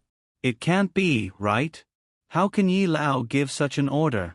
These are the original words. Yi Lao directly used his spiritual energy to threaten me. There was a rumor that Yi Lao used cultivators for his own personal benefit. Have you heard of it? There are rumors, but I really can't believe it. We do whatever the higher-ups ask us to do. Aren't they all heinous people? I know a few people from the southern families. They all said that Yen Ran is a very upright girl. She used to be in the virtual state, but then her spiritual energy was removed by Mississippi. But I don't know why Yen Ran's spiritual energy came back. This time, Miss is in trouble. It should be Yen Ran's revenge. Then this matter is their personal grudge. If ordinary humans are involved, then wouldn't we go against our original intention? But I don't think Yi Lao will let it go. Old Master Yi walked slowly in the villa and looked at the mess in the room. Most of them were some burnt photos. Old Master Yi could tell that it was Xiao Xiao from the wreckage. This silly granddaughter, she was so infatuated with a man. Ever since Yi Lao heard that his granddaughter was in trouble, the thought of killing someone rolled in his heart 300 times every day. At that time, he shouldn't have hesitated. What human? If he didn't remove the roots, there would be endless trouble in the future. Now that his granddaughter had lost everything, how could she be the queen of the cultivation world in the future? Yi Lao had aged almost 10 years these days. He originally hoped that his granddaughter could take over his position. Now, it was difficult for her to live a normal life. Just as he was thinking nonsense, a WeChat message made Yi Lao's eyes brighten. Quick, gather the people and go to North City tonight. Zishuan, who was preparing to carry out Yi Lao's order, was relieved. Finally, he didn't have to worry about it in his heart. Under Yi Lao's lead, a group of 10 people boarded the first plane and flew to North City. After Yen Ran took a shower, she watched the news for a while and fell asleep. Everything in the room was very comfortable, including the big bed where Yen Ran was sleeping. The camera under the sofa was facing the bed and captured Yen Ran's sleeping posture. Seeing this sweet girl sleeping soundly, Yi Lao silently turned off the camera. As a master, any electronic device could attract attention. He couldn't take the risk. Then, Yi Lao turned on a remote switch. The closet in the room emitted a tempting fragrance. This was a kind of knockout drug that could make people in the room sleep soundly. Eastern aristocratic family, I've done everything I can for you. It's up to you whether you can succeed or not. The plane roared into the runway of North City. Xiao Xiao was quite strange. It was so late, but there were still so many people on the plane. He only booked the last first-class ticket. When he got off the plane, he saw that the leader of the group behind him looked familiar. He took a closer look and immediately turned around to hide. It was Yi Lao, and the 9 people around him were all purple. Xiao Xiao sensitively felt that this group of people was like him, going for Yen Ran. Xiao Xiao's eyes became cold. What do they want? Xiao Xiao decided not to find Yen Ran first, but to follow them to see where they were going. He saw that Yi Lao and the others directly got on 2 cars and drove quickly in a certain direction. Xiao Xiao quickly jumped on the other car and directly threw out a bait of 1,000 yuan, follow the 2 cars in front, 2,000 yuan bonus. If you run the red light, it's on me. Okay. The car was like an arrow leaving the bow. It directly rushed through 2 traffic lights and fell far behind Yi Lao's car. At night, North City was not quiet. All kinds of cars were speeding on the highway as usual. Qiao Zhao's car was a taxi, but Yi Lao's car was several grades higher. It was getting farther and farther away. In the blink of an eye, Qiao Xiao had disappeared. Qiao Xiao was anxious. I'll give you 2,000 more, chase them. Unexpectedly, the driver said with a sad face, Sir, you want my Alto to catch up with Audi? This is unrealistic. It's useless even if I add 5,000 more. I've tried my best, and I can only earn 2,000 from you. Qiao Xiao was anxious in the car. He really wanted to directly lift the car and fly. Forget it, you don't need to follow them. Just drive to this address first. At the fastest speed, I can still earn you 5,000. The taxi driver was very happy. Sit tight, I'll drive you as fast as Audi. When Qiao Xiao arrived at the destination, she happened to see Mr. Ye's 2 cars driving back. They bumped into each other on the way back. Qiao Xiao quickly lowered his body and did not let the opposite car see him. Now he was sure that Yi Lao's target was Yan Ran. Qiao Xiao was even more anxious. He forced the driver to speed up to 200 kilometers per hour. Finally, he arrived at the gate of Yanran's manor. He did not see Yi Lao's group. It seemed that they had already entered. Qiao Xiao no longer hid. He directly flew into the manor and rushed to the house in the middle. When he got closer, he saw that there were 2 purple Xian experts standing at the entrance of the house, while the rest of the people were nowhere to be seen. They should have already entered the house. Qiao Xiao did not want to have a direct confrontation with the 2 people at the entrance, so he directly jumped up to the 2nd floor window. He secretly jumped in, and fortunately, there was no one inside. He swept a glance over the layout of the room, and directly went out of the door. When he arrived at the corridor, he immediately shrank back. There were 2 people standing in the corridor. Qiao Xiao simply continued to crawl outside the window like a gecko.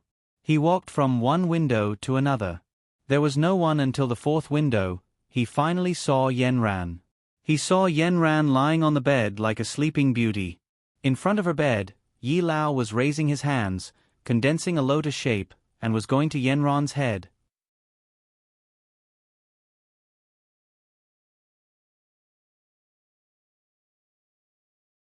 Chapter 261. F***CK. Mr. Yi actually dared to touch my Yan Ran. Qiao Xiao was suddenly furious. He directly used his mana to attack, went through the window, and smashed towards Mr. Ye's eyes.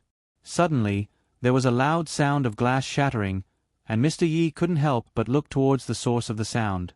A huge fist suddenly appeared in front of his face, faintly blocking the arm behind the fist and the face behind the fist. There were still traces of blood on the fist caused by the glass. It suddenly enlarged in front of Mr. Ye's eyes. It was so fast that it didn't even take a blink of an eye before it hit Mr. Ye's nose. Mr. Yi was stunned by this sudden attack. He didn't even have time to transfer his spiritual power to resist before he was hit on the opposite side of the wardrobe. His nose was sore and swollen, and 2 streams of blood gushed out from his nose. His whole body was embedded in the wardrobe. The loud noise from inside the door made several people outside quickly rush in. Seeing Mr. Ye's situation, they were all shocked. 2 people went to help him, and 2 people went to attack Qiao Xiao. Yan Ran, what's wrong with you? Wake up. Qiao Zhao's attack was successful, and he didn't care about Mr. Yi anymore. He quickly went to the bed to see Yan Ran's situation. At this time, Yan Ran also just woke up. She shook her dizzy head and opened her eyes from her deep sleep. Qiao Xiao, why are you here? Yan Ran, don't worry about why I'm here. These bastards want to hurt you. Qiao Xiao said anxiously. Yan Ran's eyes became cold. She quickly looked at the situation in the room. While holding her breath, a pressure directly filled the entire room. The 4 Zishuan masters who came in later were suddenly pressed to the ground. Their knees were trembling, as if 4 mountains were on their shoulders. They desperately wanted to raise their necks, but they found that it was a very difficult thing. Every muscle on his neck was pulled downwards, and even his face and hair were pressed into the floor by the enhanced gravity. Yi Lao reacted quickly. His holy illusionary realm aura exploded and collided with Yenran's aura. The walls of the room shook, and the wardrobe and sofa were instantly shifted. The wardrobe began to break from the middle to the 2 sides. The splashing sawdust and glass cruelly hit the 4 Zixuan experts. The sofa was also hit and spun on the spot, flying towards the only weak window in the room. Along with the sound of glass breaking, the single sofa fell from the 2nd floor directly to the 1st floor. At this time, as if they had found an exit, the 4 Zixuan experts were almost embedded in the floor. They struggled to turn their necks and looked at the sofa with envy. They also wanted to become a sofa and leave this place where even breathing was difficult. Xiao Xiao quickly activated his guard seal, protecting himself within it, and then rushed towards Elder Yi. However, a holy illusionary realm expert was not so easy to deal with. Elder Yi was hit by Xiao Xiao when he was unprepared, but this time it was different. Xiao Xiao's fist seemed to have sunk into a sticky swamp in front of Elder Yi. His fist was soft and couldn't exert any strength. At this time, Yenran finally recovered. Her eyes were cold. Elder Yi, are you hurrying to kill all of us? Yenran, you crippled Yi Xuanfei's spiritual power. Do you still want to live in the human world? In your dreams. Elder Ye's eyes were cracked, and his face was covered in blood. He looked very terrifying. You crippled the spiritual power of so many people from the southern aristocratic family. How can you still live until now? Humph, the weak are prey to the strong in this world. Yenran, your southern aristocratic family is no longer suitable for the cultivation world. Don't talk nonsense. I spared your lives back then, but not only were you not grateful, you even dared to cripple Xuanfei's spiritual power. I didn't expect that I would give you a chance to take revenge. Today is the day you die. After saying that, he released all of his strength. Yenran instantly felt the pressure increase, and the whole room shook more and more violently. The walls and the ceiling began to rustle, and cement debris began to fall down. At this time, Xiao Xiao shouted, Yenran, hurry up and leave. This house is probably going to collapse. Elder Yi and Yenran were still fighting. Neither of them could move.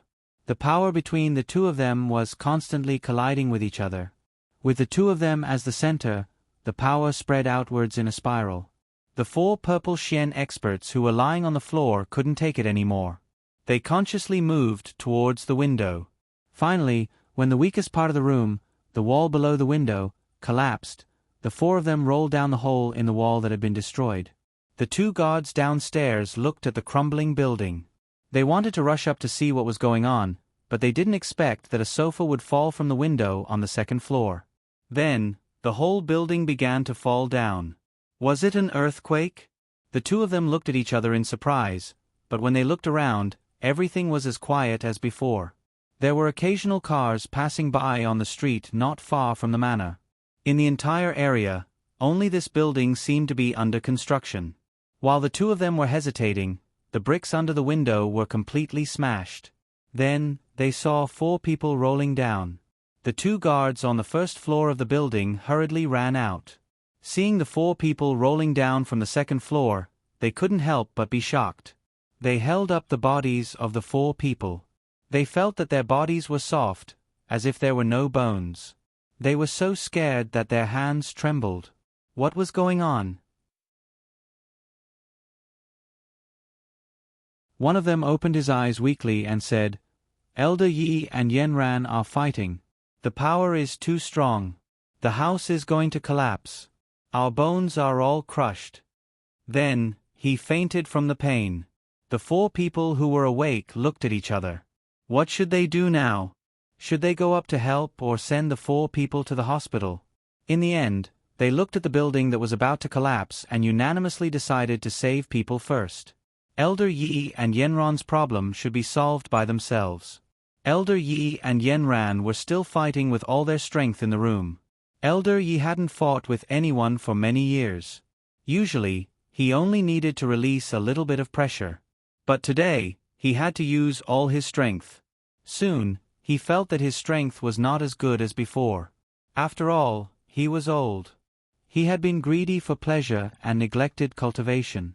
His realm was not as good as before. On the opposite side, Yanran seemed to be fighting more and more bravely. The spiritual power of the hibiscus chart pushed her spiritual power to the extreme. It was continuously sucked in from the inside and outside of her body. After a big cycle in Yanran's body, it was released by her. Elder Yi was shocked. Originally, Yanran was only in the virtual realm. But now, she was strong enough to compete with him. And the most terrible thing was that the spiritual power he released was gone. And Yanran was like a living fountain, constantly producing new spiritual power. Yanran also noticed this. She had never released her spiritual power with all her strength.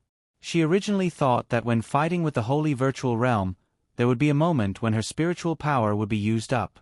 But she didn't expect that when Elder Yi released his spiritual power, it would be absorbed by her.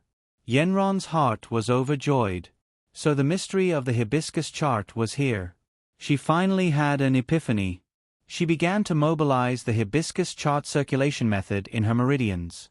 A steady stream of external spiritual power was absorbed into her body, and then she used all her strength to release it. But just as she thought about it, the whole room could no longer bear the pressure of the two people. The ceiling directly fell. Qiao Xiao looked on anxiously from the side. He rushed to Yanran and covered her with the guard seal. He carried her and directly jumped out of the big hole formed by the window. Just as the two of them flew out, the building collapsed. Elder Yi was directly pressed under the ceiling.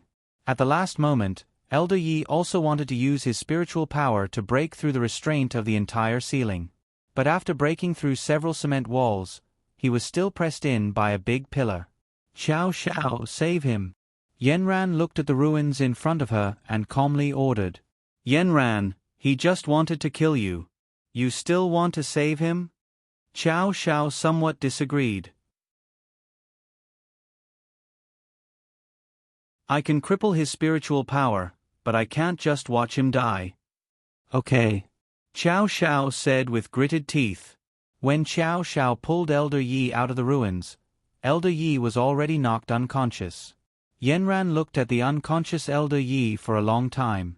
Finally, she sat down cross-legged. Her palms flew over and formed a lotus seal. Then she moved towards Elder Ye's head. Elder Ye's body jumped and slowly woke up.